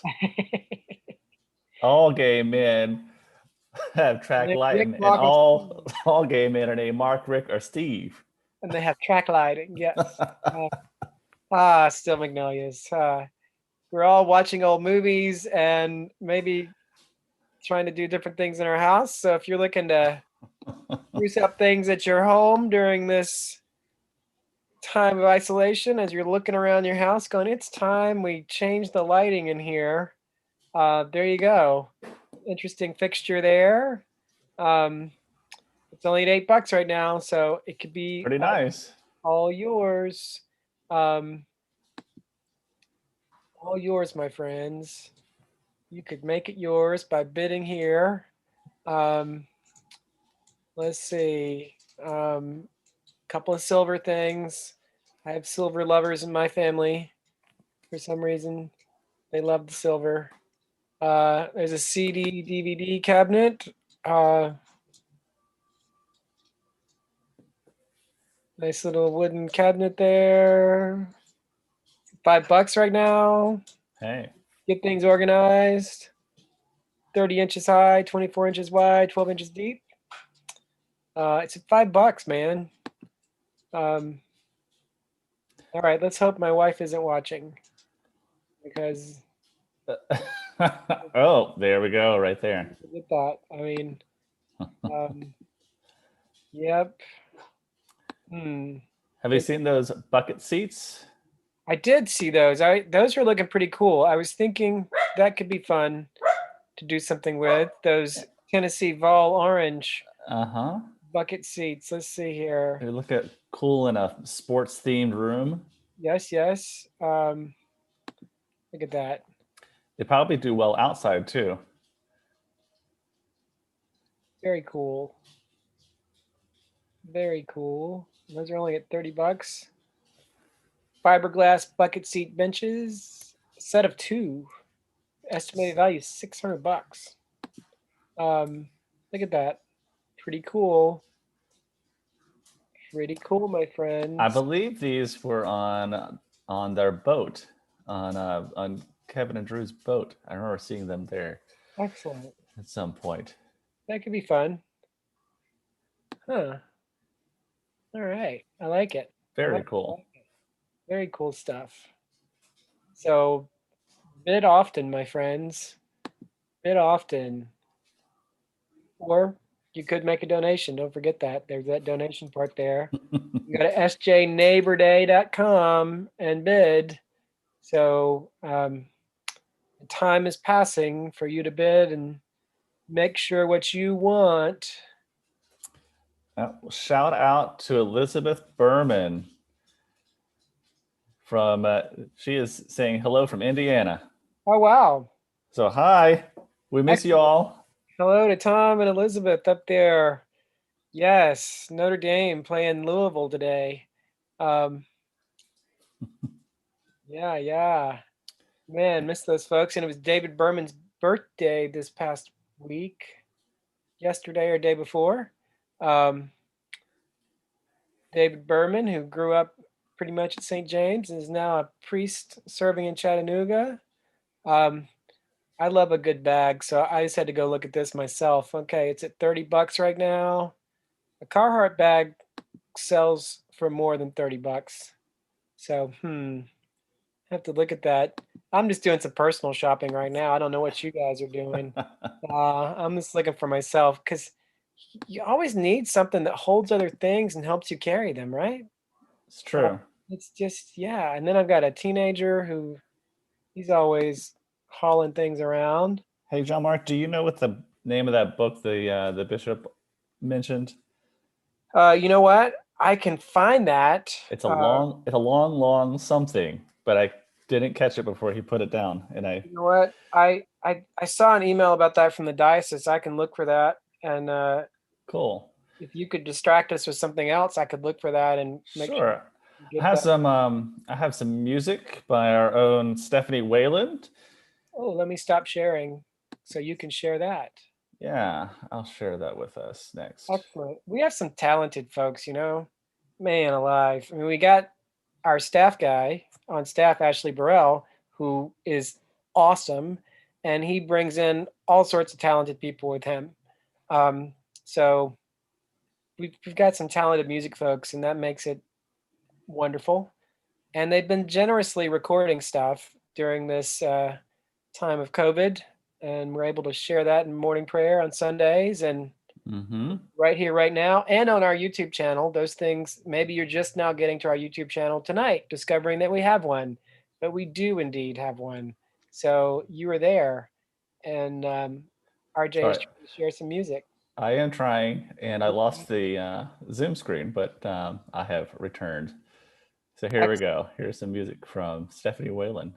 Thank you, brother.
All right. Many thanks to Stephanie Whalen for sharing that. And we have a lot of talented people at St. James. Yes, we do in many ways, and a lot of musical talents as well as others. You had asked the bishop in his conversation with us had mentioned a book study he's doing. We're gonna in a conversation with the author. I think you're still sharing it, RJ. Oh, I'm sorry. Yeah. There we go. Okay. I was like, oh, we're watching you search for things. That happened, right? So I looked it up. So it's called A Long, Long Way by Greg Garrett. Of course, it's all reversed, right? Long, Long Way, Greg Garrett. He was in the English department at Baylor when I was there. It still is. I never got to take a class with him. But so this is about Hollywood's unfinished journey from racism to reconciliation. So the bishop is having during Advent on Monday evenings a discussion with the author of this book. So we'll make sure we get that out in our St. James emails and communications that that's happening, because that's something we can join in with that author who's out in Texas and with the bishop here in town. And I'll do that virtually on Monday evenings if you desire to join in. An interesting topic there to talk about racism in film. We've got talented people in the congregation who know about diversity and inclusion in film as well. Got a professor, Dr. Smith, knows about that, and she can tell you all about it, and it's fascinating. So I wonder if she's read that book. Yeah, so, and I wonder if you guys are bidding faithfully on lots of things. Let's see. Let me see the website again. Did RJ bid on the painting yet? No, I have not, but maybe I'm waiting till the very end. Oh, that's dangerous, though. You're one of those. It is dangerous. It is dangerous. It's a dangerous game. It is dangerous. There's silver for all you silver lovers. I bet you that's got some bids, because I know there are people who love silver. Well, no, it's only at $11 right now. Man. Silver plate covered digital vegetable serving dish, 2-handled lid, over 65 years old. There you go. All right. So there you go, my friends. You too could have some silver vegetable dishes. All right. Now that looks like something I would wear. Okay, no, but somebody would. Rhinestone moon pendant, my friends. Moon and star with rhinestones. I probably would wear some moon and star jewelry. Why not? I mean, it would match. It is really cool. You know. It is really cool. I guess we're up Some for good stuff. We're coming up on a new moon, is that right? I thought we just had the harvest moon. I do like the moon. The moon is good. Have you noticed your present? You keep passing it. Oh yeah, I didn't show that to anybody here. Fine. So yeah, there you go. This was done. There you go. You see that right there. My hummingbird. I love hummingbirds. So they put present there. And actually, I'll bet you that was Kevin that plugged that in there, because a lot of what I talked about when he interviewed me was about being present. That's what I've learned ministry is all about. That being a congregation, being a follower of Christ is about being present.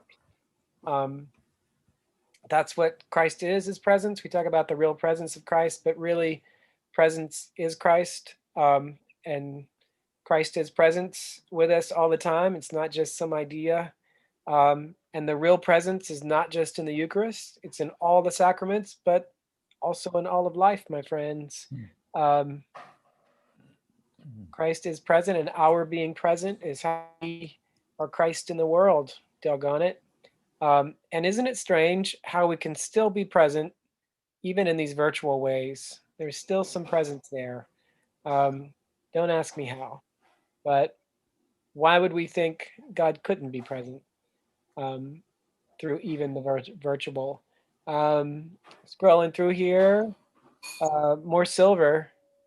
I don't know why I keep harping on that. Some people like the silver. Going for 10. Oh, it looks like we have a bid for the Fair Trade football. Excellent. It came through my email. I'm glad I checked the email. Scott Childs, you got it. Thank you, Scott, for your donation. And we'll get that autograph for you. Nice. Nice. Second degree relic coming your way. Awesome. Awesome. Okay, some garage shelves, my friends. Those of you who are organizing your basements and your garages right now during all of this, I need to organize mine. So those are going for 10 right now. Good old sturdy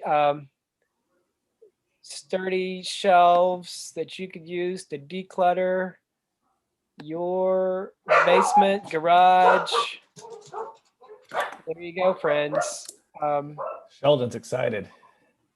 Yes, my dogs are excited. Somebody mentioned Litton's in one of the videos there. What is there? A gift card. Gift card. Of course, the bids are up on that. People love them some Litton's. Support your local businesses, my friends, during this time.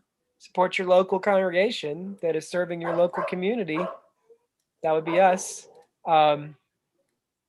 And you know, if you're in that organizing mood, I'll just remind you, you can donate by going to that donation form and just donating. Just give a little something. But if you would like a little token for your donation, you can bid on some things and make that happen. All right. My dogs, I don't know, they want to place a bid on the food items, I think. What else is happening here in all of this? Cake decorating, if somebody wants to bake me a cake. I think my favorite item is those hubcaps, though. Oh yeah, well we'll go back and check out the hubcap. We'll go back on those. All right. So yeah. Anyway, if you want to decorate a cake, my favorite is carrot cake with cream cheese icing, just in case. There's also a cookie press in there too. Ooh. That's listed. A similar item if you're into baking. Cookie presses. Holidays are coming up. Those cookie presses are they're not hard to use, and you just I've only used the one I used to have has broken, so maybe I should bid on this one. But you just you make your cookie dough, put it in that tube, and you squeeze them out, and it's pretty easy to use. All right. So here's some hubcaps, some vintage hubcaps. Vintage hubcaps. 1960s era. One each of Mercury, Cadillac, and Buick. How about that? You could, if nothing else, if you're not refinishing a car, you could decorate with those. Those could be cool for a little decoration. Down with that. Yeah, how about that? That's pretty cool. Huh. There you go. And they're only at $5 right now. Nobody's bid on those. I don't know. That could be a cool little. You could get creative with them. For some reason, I was seeing some kind of light fixture or a table. I don't know. Yeah, you could. If you could redo a car, which I tried to dabble in one time and decided it is not my gift. But yeah, some cool decoration. Kevin says they make great salad bowls or chip and dip trays. There you go. Hey, so it's repurposing. You got to repurpose these things. And then we got some Plymouth. We got the full set of some Plymouth hubcaps. Look at this. There you go. My folks had some Plymouth when I was coming along in the late 70s. Man, it was an interesting shade of green. Went many miles on those. So, all right. So, yeah, you could decorate with those, or you find yourself a Plymouth Barracuda and join right in. Nobody's bid on them yet. It's all you. You could bid now. sjneighborday.com. Look for Plymouth hubcaps. You can go here along the side and find some antiques and stuff, car related, automotive. Yeah, auto and boat related. See, there's all kinds. If you're looking through the site, there's all kinds of categories over here, my friends. Gift baskets and bags. Just remember, we're coming up on 7 o'clock and bidding ends at 8. So get your bids in before 8 o'clock. Yes, yes. Antiques and collectibles, that's a big category. There's hubcaps. You can decorate your man cave. There's more hubcaps. There's more hubcaps. There's Pontiac. lots of hubcaps. Pontiac hubcaps. Mm-hmm. Oh my gosh. I was told you there was one of the more interesting things that we got a lot of hubcaps this year. Oh, well, you could definitely. That's definitely a chip bowl. Come on. There you go. And what a cool one that would be too. Decorate your man cave with that, or I don't know, your she shed. Look at that. Pontiac, and Pontiac's not even a company anymore, is it? So who knows? This could be cool. Excellent. Nice. Fun times. All right. What is this? A True Blue cigarettes ad. A blast from the past, it says. I am not young enough or old enough to remember True Blues. Fascinating. It's a cute dog. Yeah. Old advertising is kind of cool. I gotta say. It's true.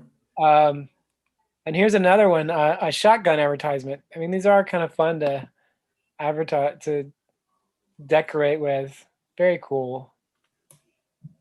Very cool. My 15-year-old is not watching, so I can talk about him.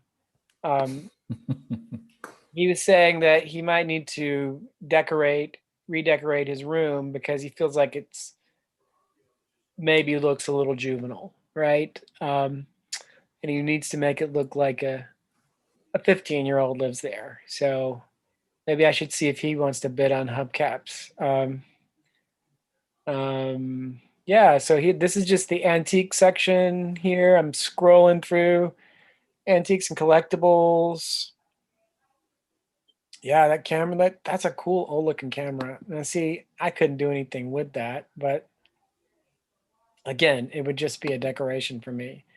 But still, oh wow, look at that. I love cool old stuff like that.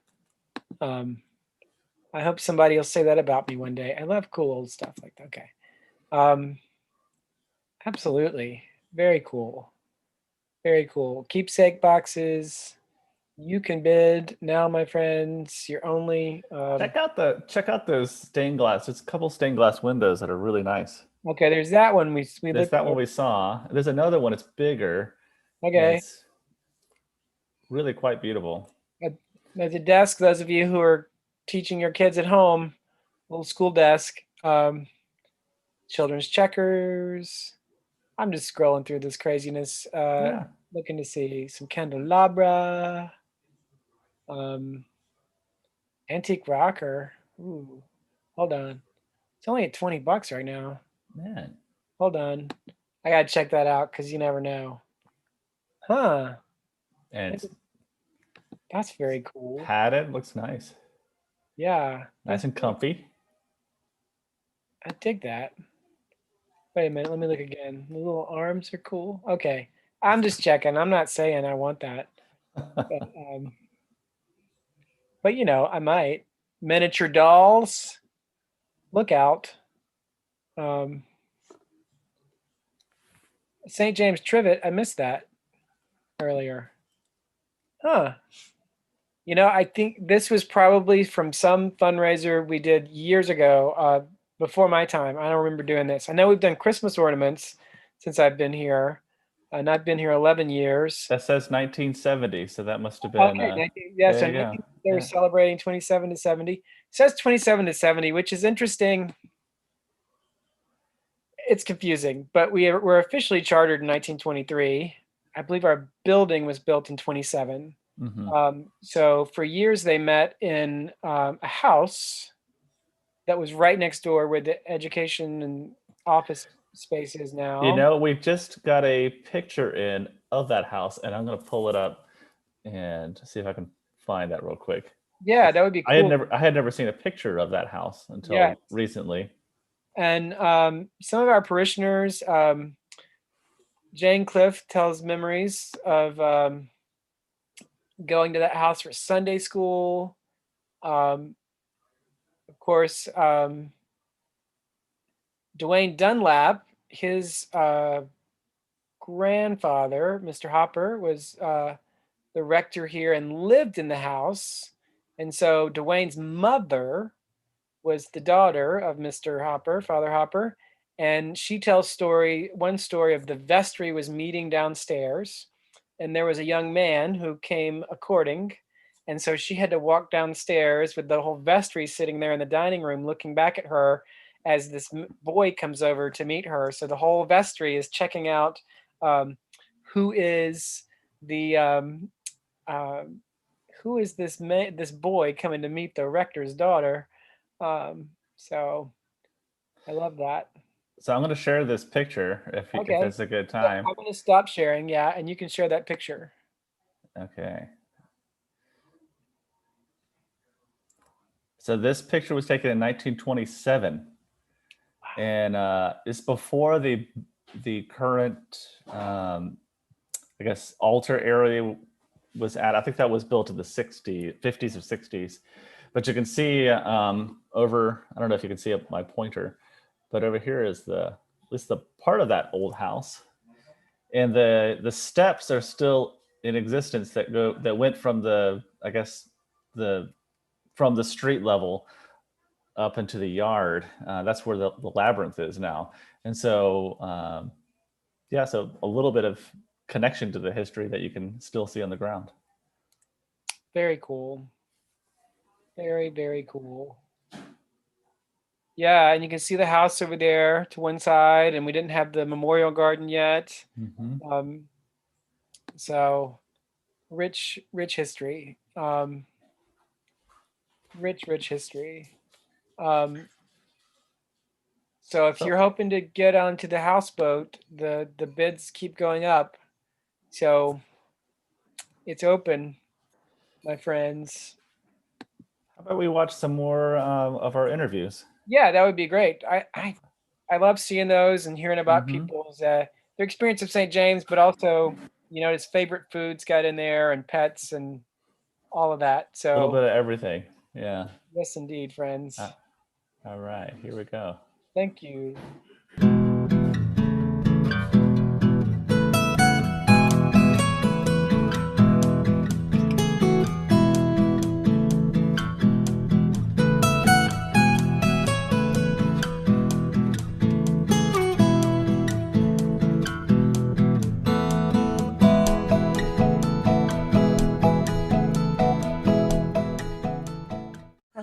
Faith is believing in something even though you can't see it, knowing that it's true, and accepting what comes. I just live every day knowing that I'm going to be taken care of one way or the other, and that I don't worry a lot. I don't worry a lot about things. When I get up in the morning, I start out with, the dogs always have to have a walk, and we start our walk, and just the beauty of nature early in the morning is just fulfilling to me. Looking around the congregation in my mind, there's those who've been there for 80 something years because they were born there, and St. James is literally their family that they grew up with for decades and decades, to someone that has sort of recently become more involved in the community and has expressed wanting to become more involved. And especially from her experience, is that she felt accepted for who she was, even though she may be kind of noticeably different than the rest of the congregation, but has been accepted nonetheless. It's a dynamic. It's not just an individual. I think that's part of the dynamic of St. James, is that it expands itself to include people. And I've seen this happen in multiple ways. It's been interesting, challenging in some ways when things would happen, but it's always been there. There's always been the faith base has been there. I've been at St. James 84 years. He'd been to a lot of churches, but that this church was actually doing what we're supposed to be doing, which is reaching out to the community and feeding hungry people and taking care of the poor and addressing social justice issues and reaching out to prisoners. So, I mean, we're actually doing the work. So that's the big stark difference that I see. There were a couple Sundays early on where if there was a brief moment of reprieve in the service where I wasn't frantically flipping through books trying to keep up with what was happening, I actually found myself just reading bits of the Book of Common Prayer because I found it fascinating. And then beyond that, definitely the tutelage of Ashley and all the music that he's got me involved in, both chorally and with the organ, has really encouraged me to stick around and see what's going on and just get as involved as I can. There's a line in morning prayer that our hope comes from God. And I also look back, if you read the stories, especially in the Old Testament, and of course the story of the organized politics of Jesus's death, there have been all kinds of really cruel, horrible rulers, and life went on. And God's truth is unchanged by whoever has power. And I just remind myself of that, usually more than one time during the day, that God's love for me and my ability to care about people, to be present with them, and to see Jesus in them does not depend on my government. I had several places I was interviewing at once. I sort of put my name out there, and there's a system, the way the church does that. And there were several openings that I kind of liked. I liked all of them. There was a university chaplaincy at a large university that I thought, man, that would be great. That's how I came into the church. Maybe I could feel a call to that. There were some other small congregations, some large congregations. And I tell you, sometimes though, when I'd interview at these places, whether it was a phone interview or some in person, it's kind of like Liz and I might look at each other afterwards and just be like, no, that's not it, you know? But after that first conversation with St. James, I was like, okay, I think this is it. And apparently people at St. James did too. And I can't put a finger on what it was that made me say, this is it.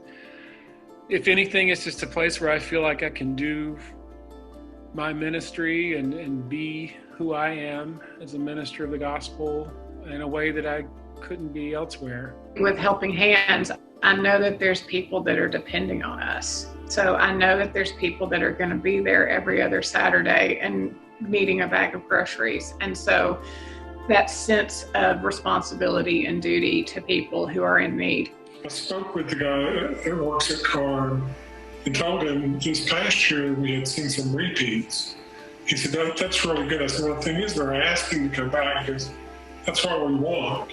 We want them to get to know people in the community and make connections because kind of gives them more of a home feeling if they can do that. So, and then we've had people come back to show up on a Sunday when they were there the prior weekend and spent the night. We've had members run into people in Kroger who recognize them and was able to speak to them. So the effects are ongoing. It's not just a one-night thing. And then the next morning when they have breakfast and we send them on their way, it's just with a good luck and a blessing. And it's really different how you see people change in a 24-hour time frame from when they're, or 12 hours, from when they got there the night before, maybe tired and depressed a little bit, to having dinner, a good night's sleep, a good breakfast, in a nice environment. They're a lot more cheerful when they're going to leave us the next morning. I've seen it time and time again. I think I just look at history and I see what went back in 1918, 1919. They were having race riots back then. They were having an epidemic back then. My folks were very young then, but they made it through. Seeing them and seeing other people, what they have been through, that gives me hope. One of the wonderful things about my family is we don't take ourselves so seriously all the time. There are moments to be silly, moments to be sarcastic in a loving way, and to celebrate joy and being alive together and to make each other laugh. My husband is a computer geek. I have live-in tech support, and it's quite wonderful having live-in tech support. I don't know what I'd be able to do if I didn't have that.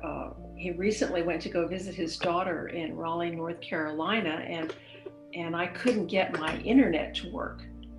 And so I called him and he talked me through it over the telephone, even though he was driving to Raleigh, and got my connection established again. My first real pet was a dog that followed me home from school when I was in the first grade. His name was Jerry. And of course, I begged my mom and dad, please let me keep this dog.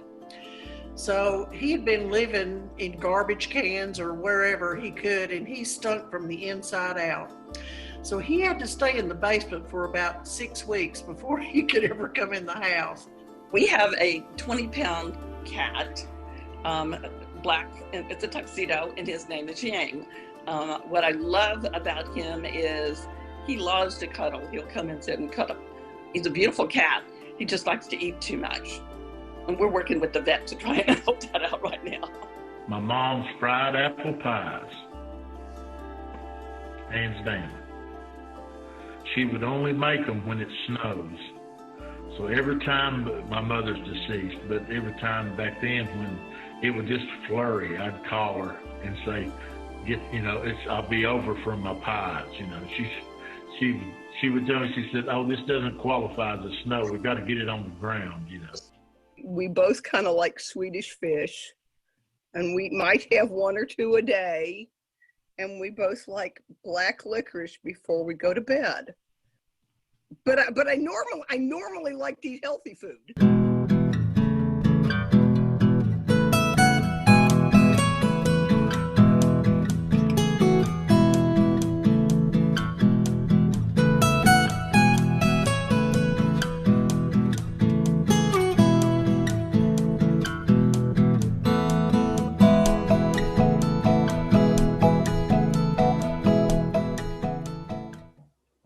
Got those snazzy tunes. Yeah, very nice. Very nice. So if you're just tuning in, this is our St. James Neighbor Day virtual celebration. A lot of folks are tuning in and bidding on our auction at SJ Neighbor Day. Only got about 50 minutes left. That's right. And why do we call this Neighbor Day? A lot of it is because we realize our ministry isn't just about us as a congregation doing stuff for us. We believe that we are called, as God has Jesus called us, to love God, love your neighbor as yourself. Where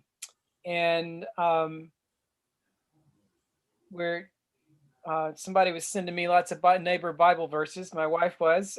So I'm looking at some of those. There are lots of stuff in the scripture that talk about us loving our neighbor, of honoring one another, encouraging one, from Thessalonians, encourage one another, build one another up, just as you're doing.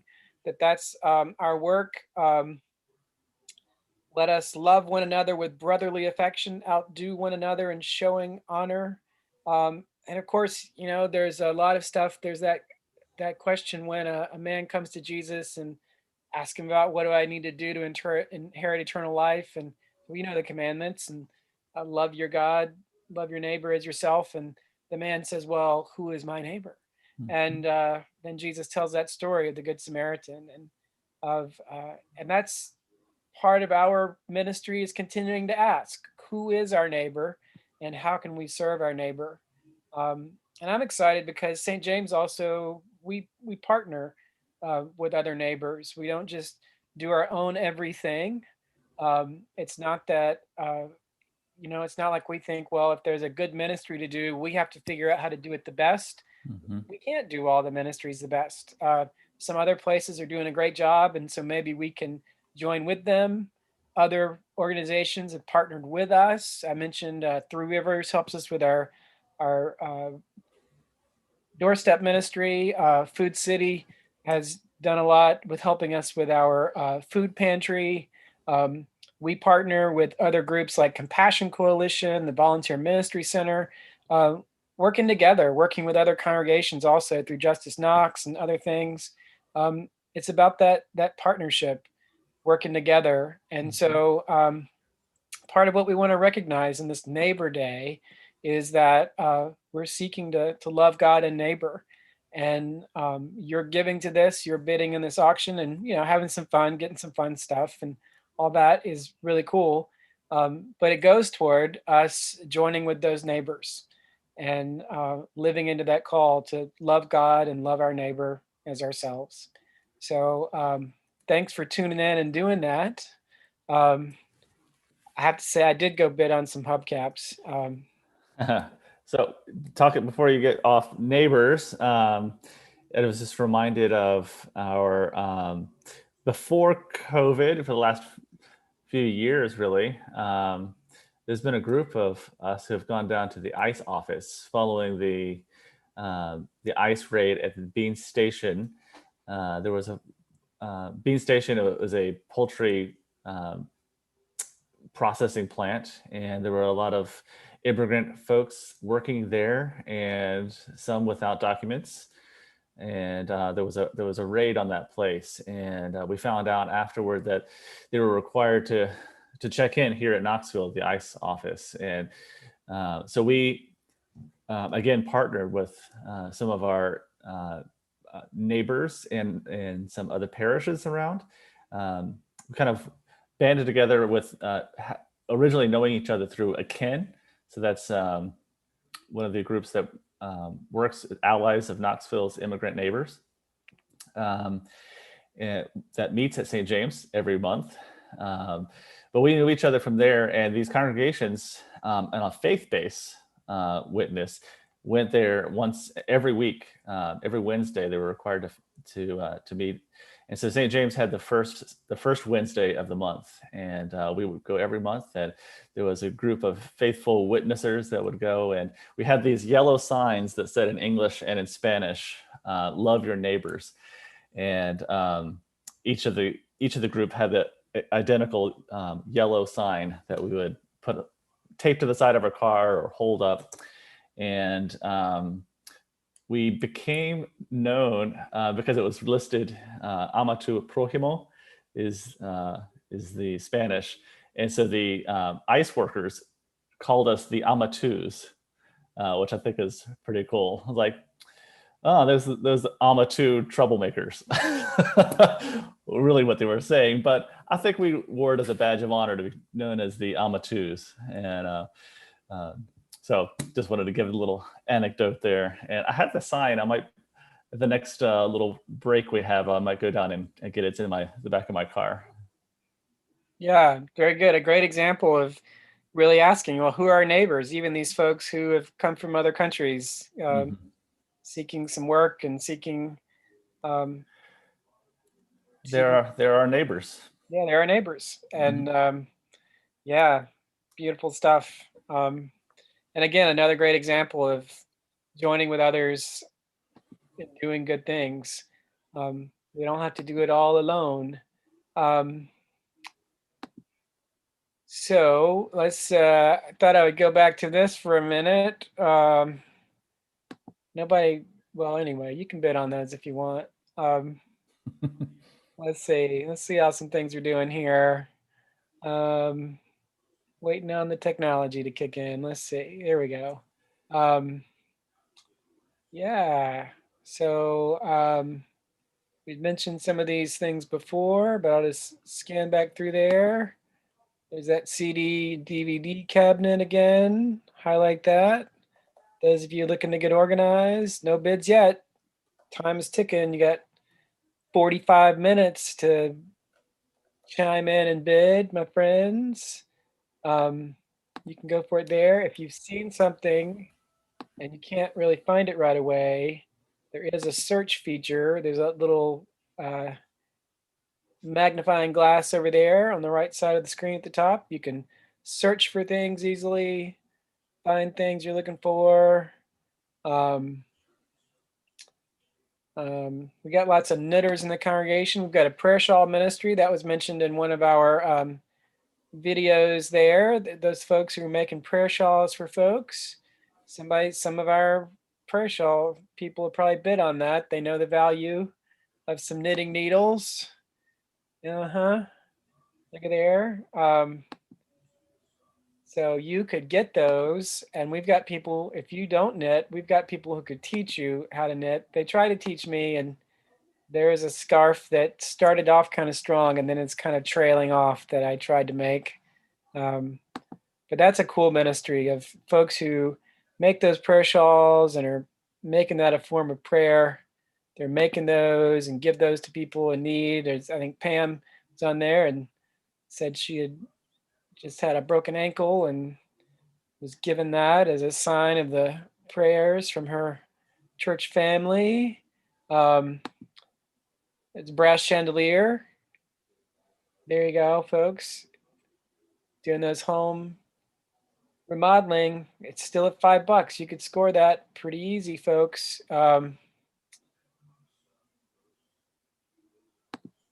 Spiff up the dining room. It's all you. You could do it. Shine a little light. Let your light shine, my friends. Invite some neighbors over for dinner when it's safe. So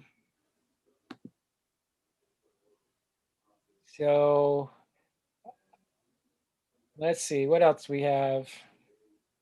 Neighbor Day.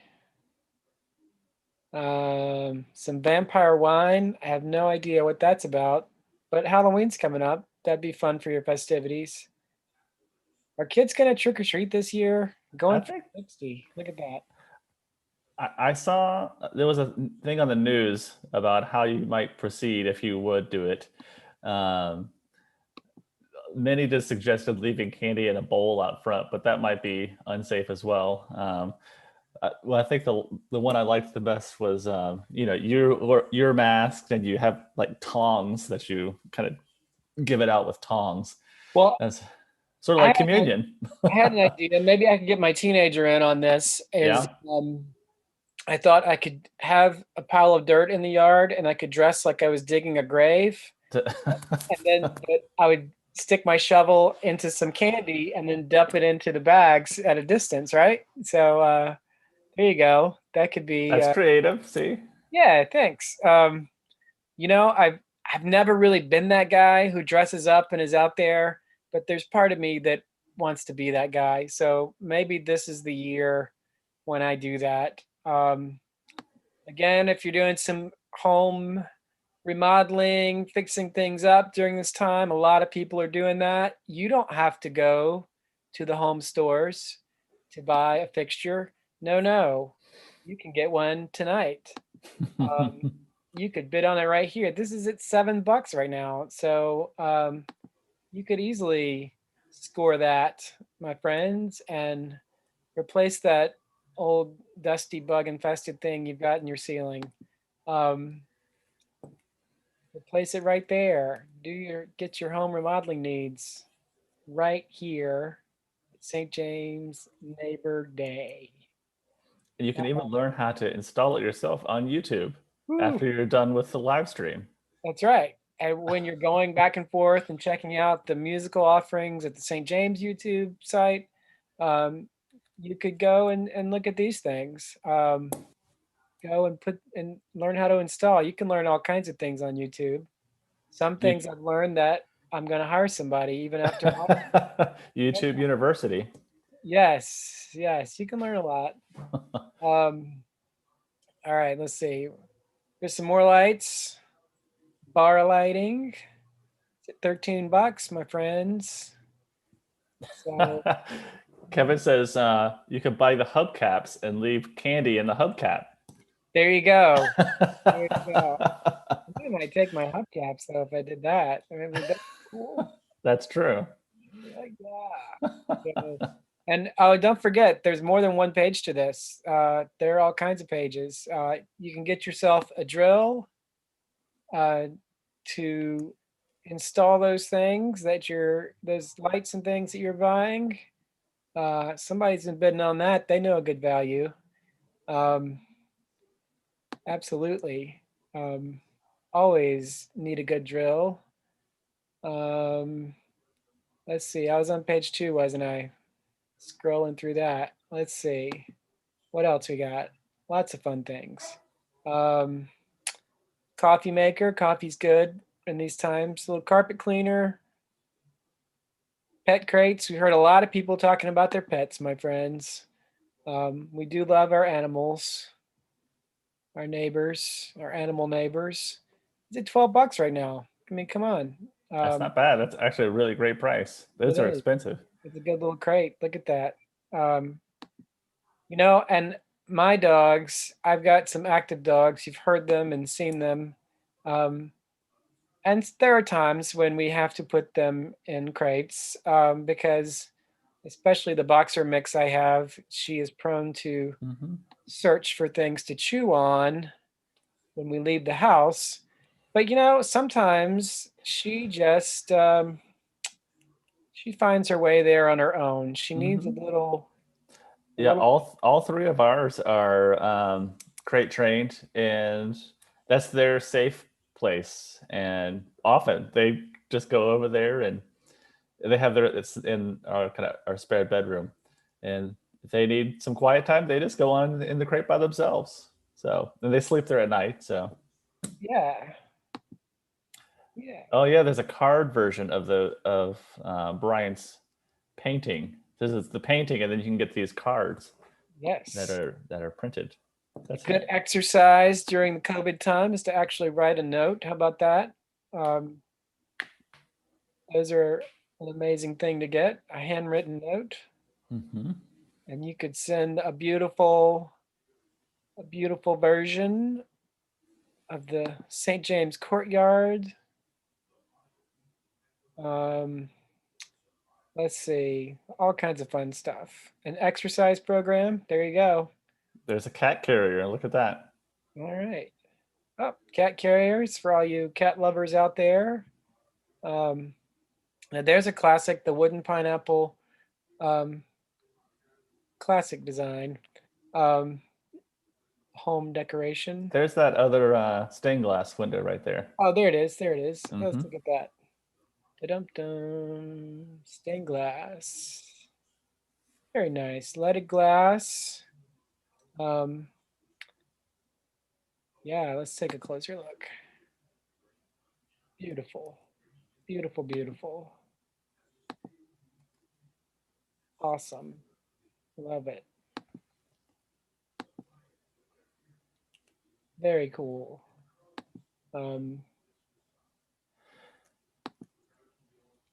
Very cool things. Lots of good stuff here. Thanks to Very everybody good. for your donations. My goodness. School Yeah, gets- speaking of those who have given, if you go to that top of the page, up on the very top is the Neighbor Day directory. There we go. And in there it has a lot of all the folks that have sponsored us and have donated items. All right, you can see there, folks have given to us. Yeah. So thank you all so much for your gifts and for being presents to us. Yeah.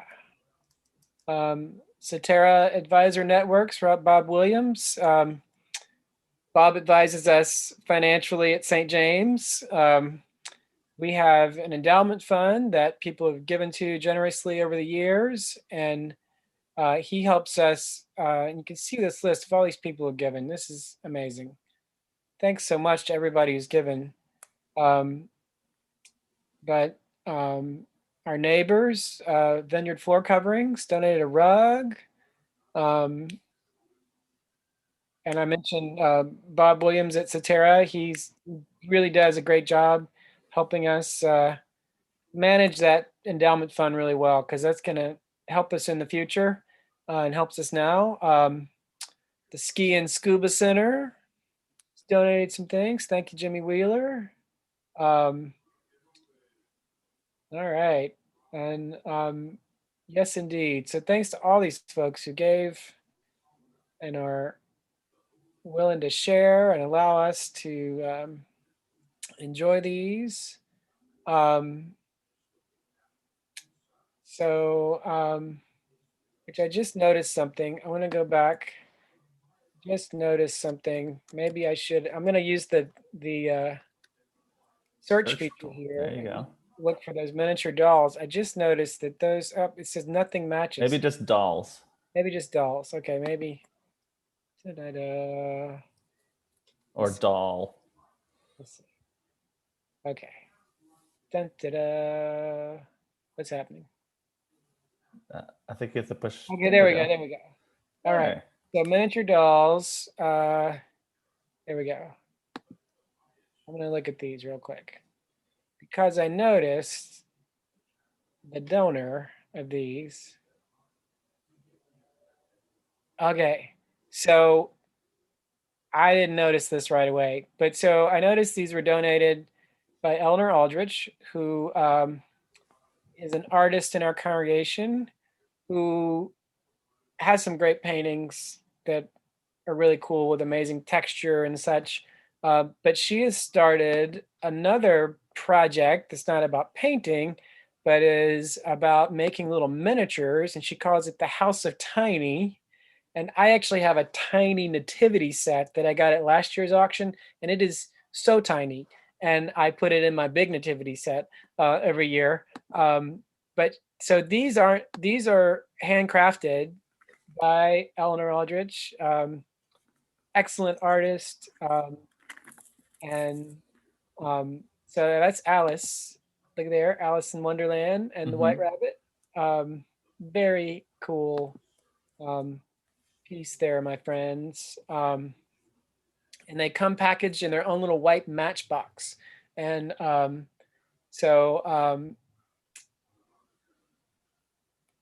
you can bid on that. It says here, you go to certificate that allows the holder to choose one figure from the House of Tiny. You can choose from currently available dolls or request one that has been sold out. So hey, you could choose one of these. You get a certificate that allows you to redeem it for one of those. And that's a handcrafted thing by a pretty cool artist, I must say. I'm a little prejudiced because, you know, she's a parishioner, and I know her husband, Nick, and they're cool people at our congregation. Nick's on the vestry. They're both very involved at St. James. So he's been on some of our interviews already. Yes, a couple times. He has been in there talking about being at St. James. And I remember right when I came to St. James, 11 years ago, this couple called me and asked if I could do their premarital counseling because they were getting married in Arizona, where they were from. Um, and it was the two of them. And I remember I wrote a letter to the priest who married them, and he commented on it because in the letter I said, "Oh my gosh, it's so great to do premarital counseling for people who are actually involved in the congregation." And they still are 11 years later, still very involved. And it was a delight to be a part of that. And some of the first people I met. There's a Magpies gift card. I keep going for the food things. That's terrible. Nobody's surprised, Jomar. What does that say about me? Okay, I keep coming back to food. Magpies, a neighbor right around the corner. Man, that card just went. Man, people went for that right away. Cruise Farm I saw in there. Oh man, Cruise Farm. Local dairy, and really a local dairy working to empower women in work and in farming work. And they actually have interns who live on the farm and learn about the life there, but then also work there at Cruise Farms. Knoxville has a lot of great little maker communities. All right, maybe you need something to hang on the wall, my friends. You're sitting around your house during this time of social distancing, and you're looking at the walls saying, "I need to change the stuff that's on my walls." Here's some embroidery, some needlework.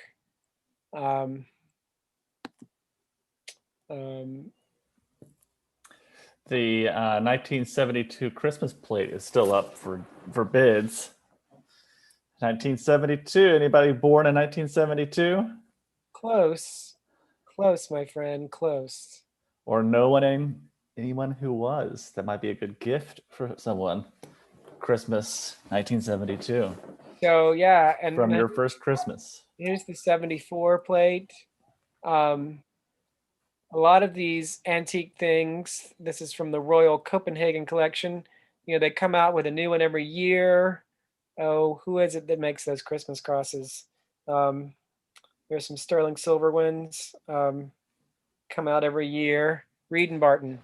Yep, but here's a plate. And those show the different ones. So bid on those. It would be a nice gift for someone from their birthday year. Good thought there, RJ.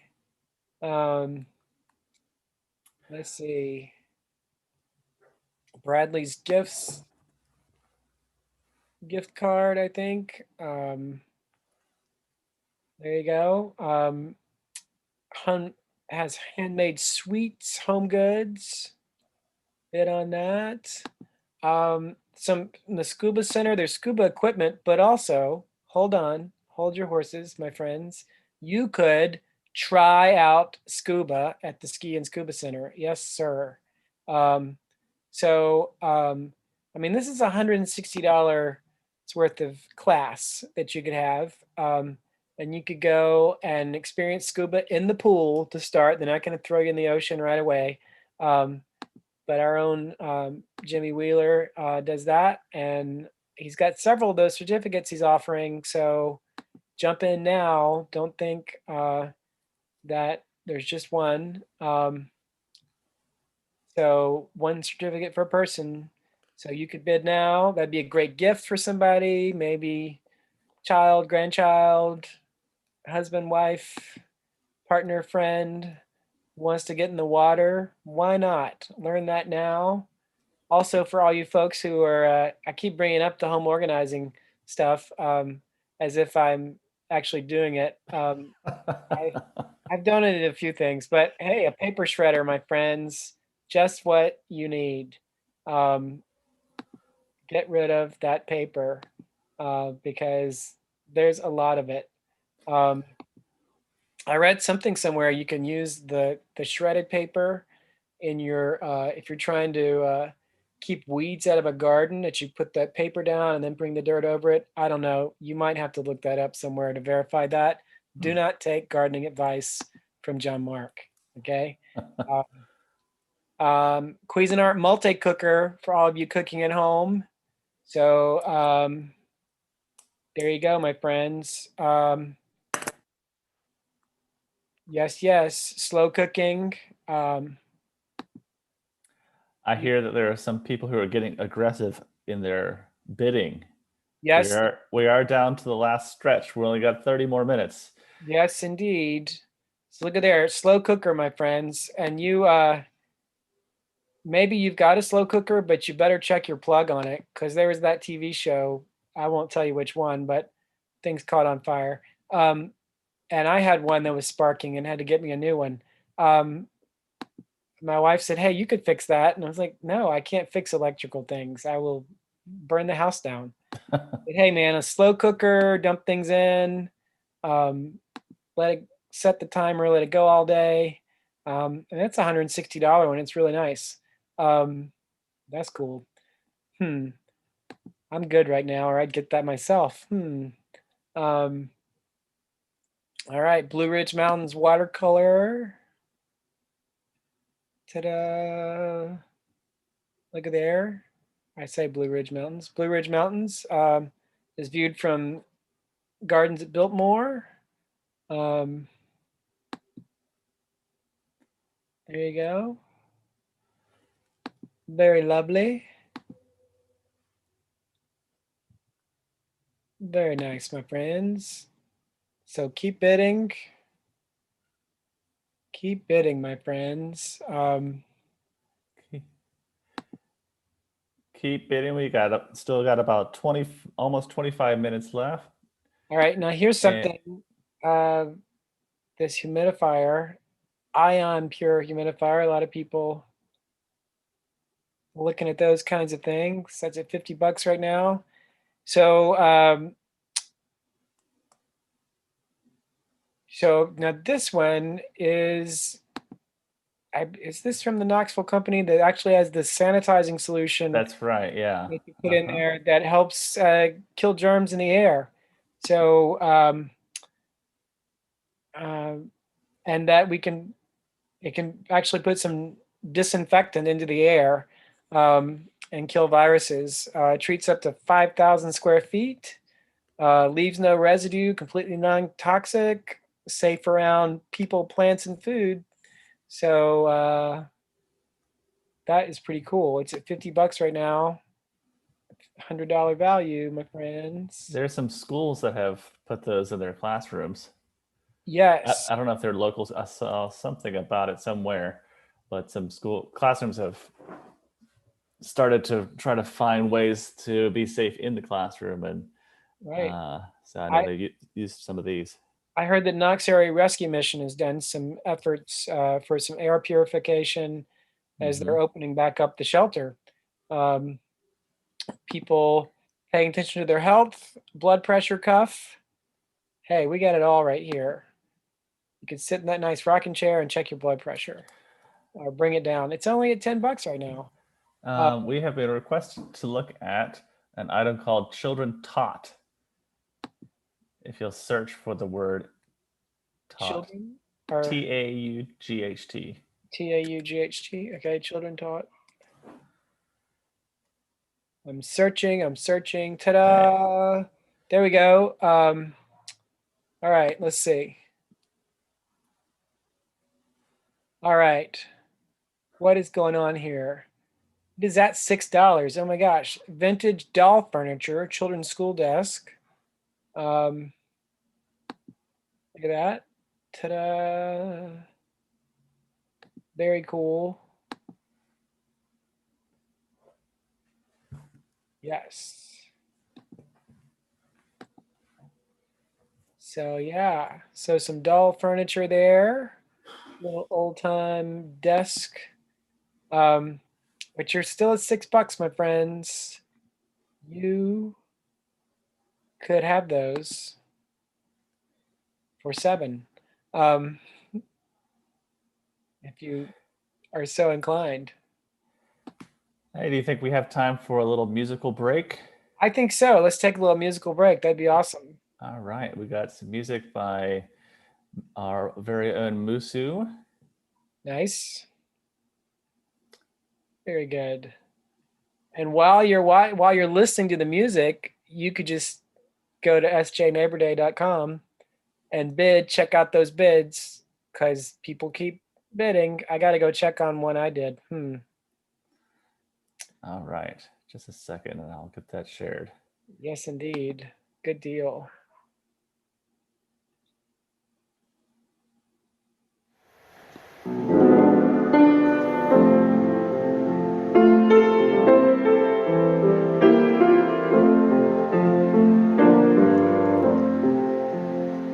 Precious Lord, take my hand, lead me on, let me stand. I am tired, I am weak, I am worn. Through the storm, through the night, lead me on to the light. Take my hand, precious Lord, lead me on. When my way grows drear, precious Lord, linger near. When my life is almost gone, hear my cry, hear my call, hold my hand, lest I fall. Take my hand, precious Lord, lead me on. Precious Lord, take my hand, lead me on, let me stand. I am tired, I am weak, I am worn. Through the storm, through the night, lead me on to the light.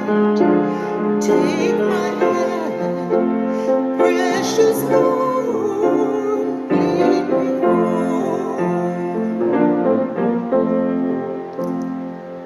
Take my hand, precious Lord, lead me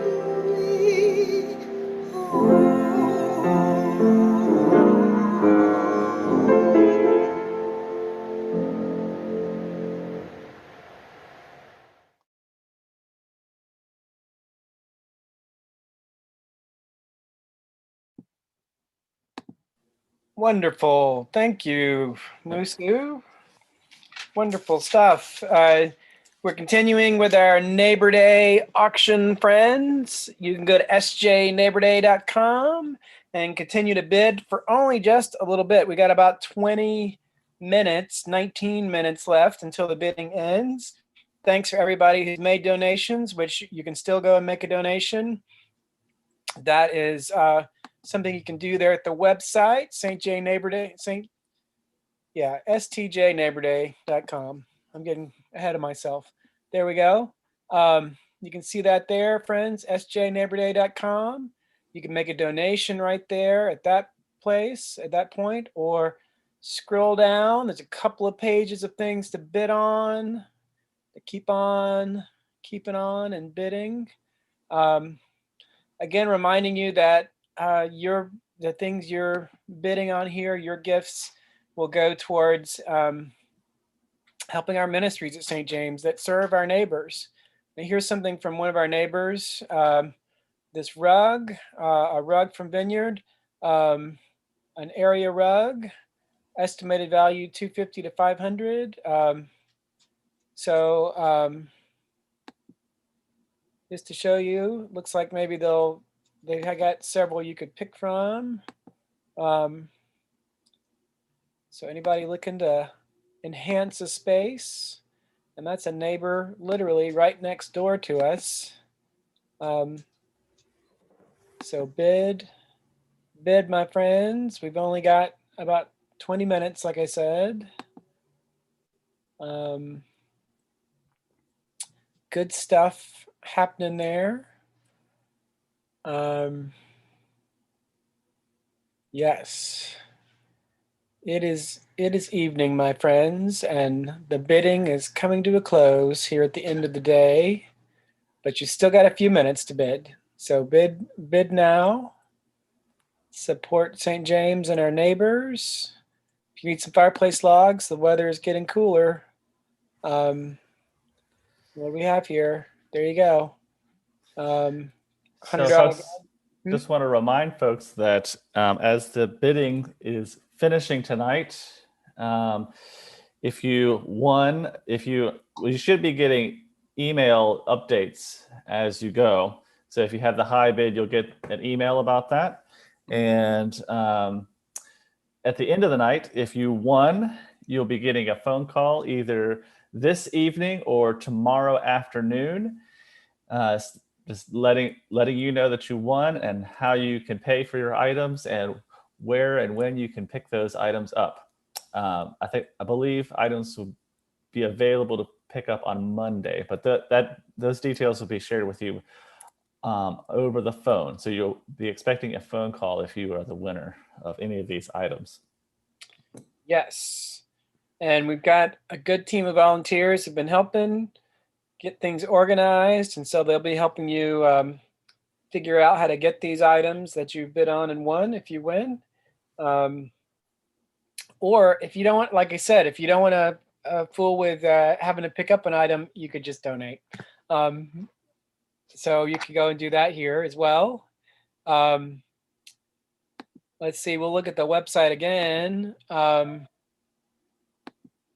share. So I was looking at those logs there.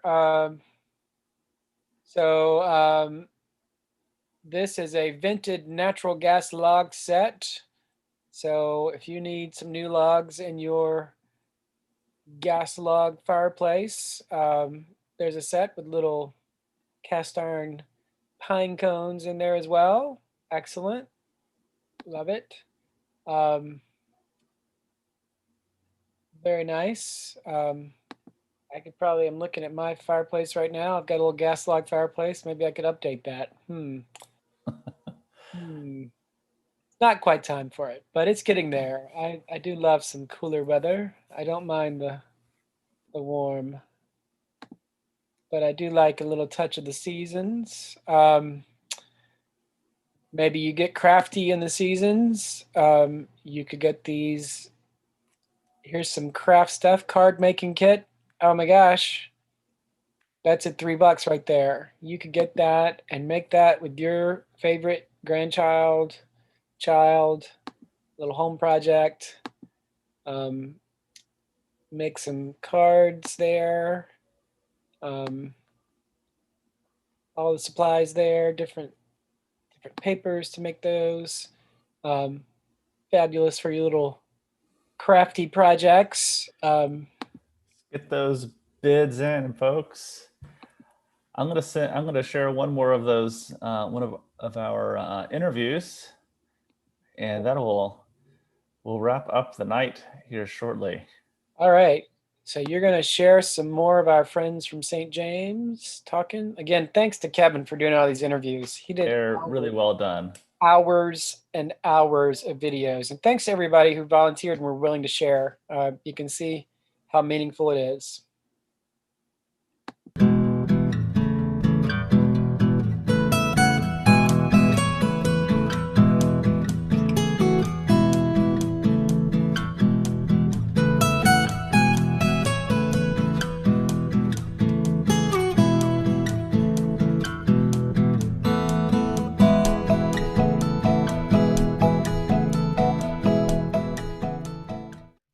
My grandmother was a first-generation immigrant. She came to this country in her early teens. She was born in China. Her parents were missionaries from Scotland. One time she was visiting us, and I was in probably about the 5th grade, and came home from school, and I said, we had Bible today at school. And she said, well, what did you study? And I said, well, the creation story. And she said, oh, really? Which one? I said, which one? You know, the first day, the second day. And she proceeded to get out a Bible and show me that that's true in Genesis 1, but in Genesis 2, it's quite different. And it's a different name for God and a different order of creation. Man is created first instead of last, and all the differences, and told me why, and about source theory, and when one story was written and when another, and how the Bible was put together. And I was fascinated. I love worship. If I was going to get involved, first it was going to be in worship.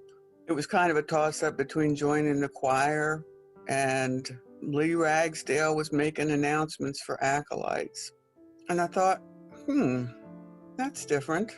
We didn't have acolytes in the Presbyterian Church. I've been to some Presbyterian services since then where I've seen a little kid walk up and light the candles wearing one of those little red robes. You don't see that very often.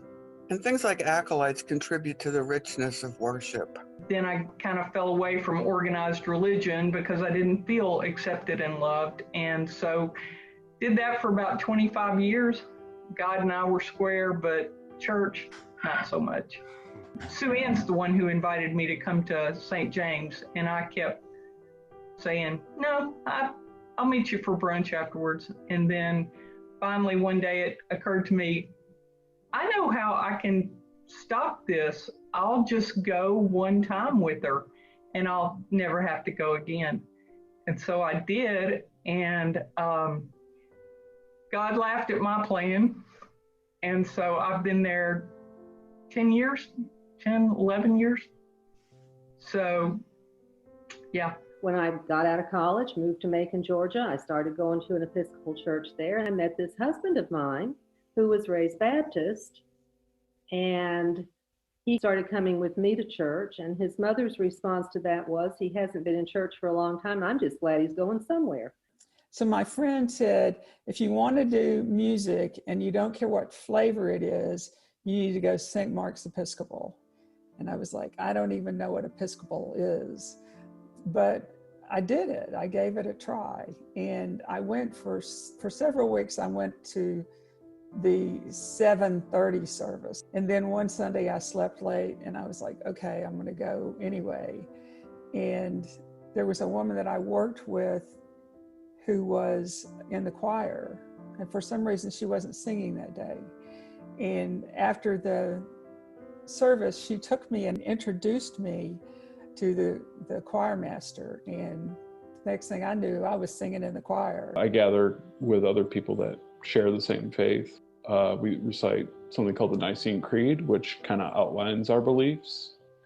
Everybody that I worship with might not believe every literal word of that creed, but we all collectively try to kind of live in the example of what our shared beliefs are. Well, it's my home, been my home for a long time, and I know there's always changes taking place, and but it just is someplace that I can go and know that someone's watching out for me, and it's just a place that I can always be, and I miss it right now terribly. The first place that I tend to gravitate is to the music.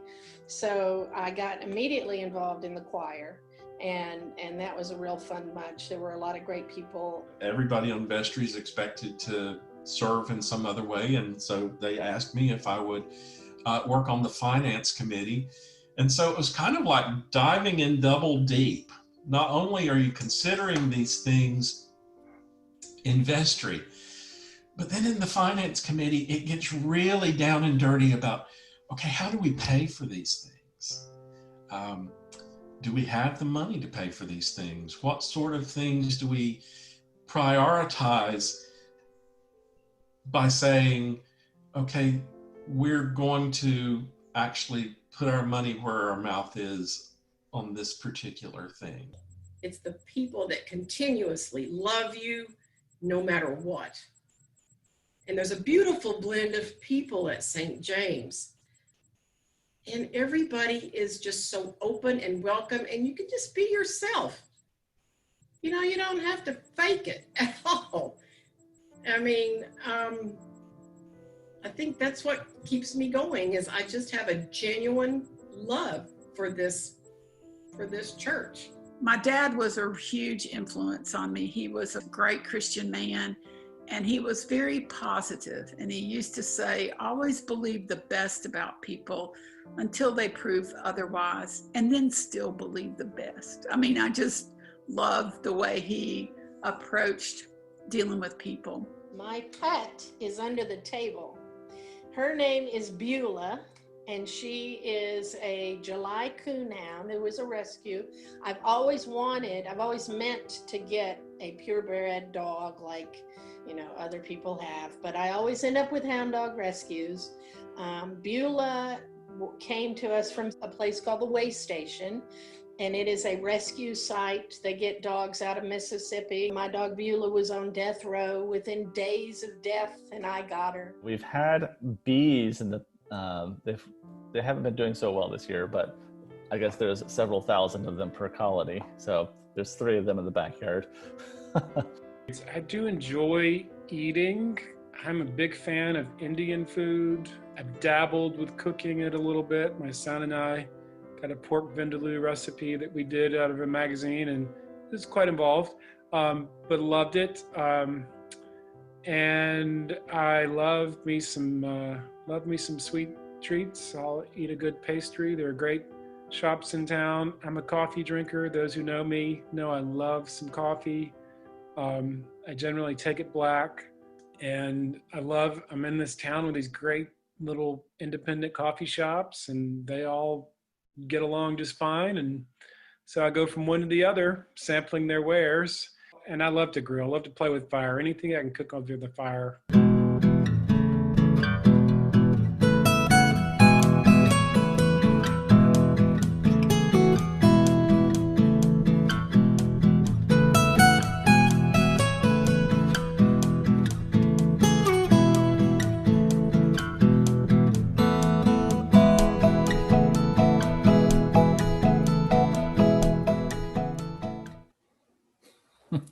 Excellent, friends. Time is ticking.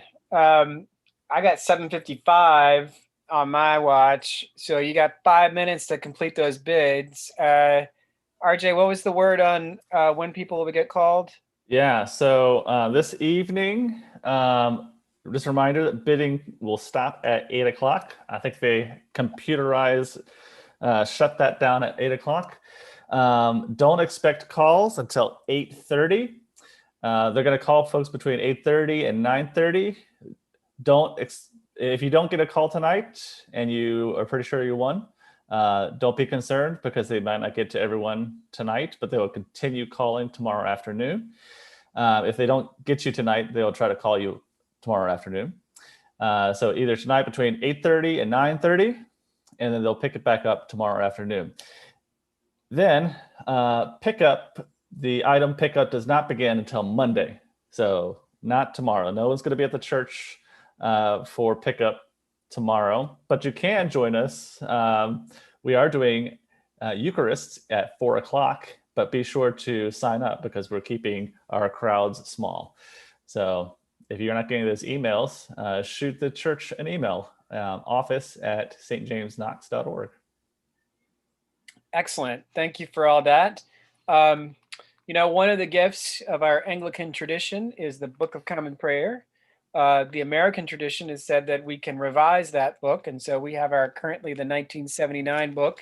And one of the things the 1979 book sort of brought back from the ages is a service called Compline. And it's an evening service of prayer. And Compline comes from the Latin word that we get the word complete for. So it's completing the day. And it's a great prayer. A lot of us learned that. We were talking about Episcopal camp earlier. A lot of us learned it at camp. That's where my kids learned it. And it's amazing. Kids really love it. There's some great lines in there. And there's some really great prayers. One of the lines, an antiphon we use in there, I've used with kids. I remember there was a little girl when I was serving in Atlanta, came and she was waking up in the night and she was having bad dreams. And I used this line, guide us waking, O Lord, and guard us sleeping, that awake we may watch with Christ, and asleep we may rest in peace. And her mom told me later, I wrote it down for her. I said, keep this by your bed and pray that. And so she said she did. But I want us to pray a prayer that really is about all our neighbors, since this is Neighbor Day. And then RJ's got some music to close us out with, but you can still bid until 8 o'clock, just a few minutes. So I'm going to pray this prayer, or 2 minutes. 2 2-minute warning. So I'm going to pray this prayer, and then we're going to hear some more music. So let us pray. Keep watch, dear Lord, with those who work or watch or weep this night, and give your angels charge over those who sleep. Tend the sick, Lord Christ. Give rest to the weary. Bless the dying.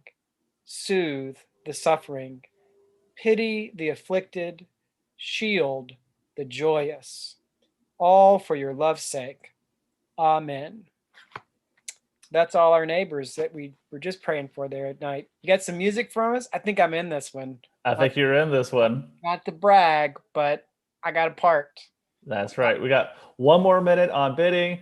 We're gonna play this Sia Hamba. We are marching in the light of God, and we're gonna sign off. So thank you especially to Kevin and Drew for all their work, and everyone who has given, and all the volunteers that have made this happen. This has been a successful night, and I guess we'll get an announcement on how successful it was in the days to come. But thank you all for bidding and for donating. It's been a lot of fun. Indeed. God bless you all. And we're going to send you out with this piece.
Woohoo, that's great. Thank you, friends. Thank you so much. Our bidding is closed. Sorry, but you'll be hearing from folks between 8:30 and 9:30 tonight. If not then, sometime tomorrow. You can start picking up Monday, but they'll let you know when they call. Thanks so much to everybody who gave. Hey, thanks, RJ, for hanging out with me. It's good. A lot of fun. Yeah. Good way to spend a Saturday evening. Yes, God sir. bless. We'll see everybody later. All right. See y'all tomorrow morning. All right.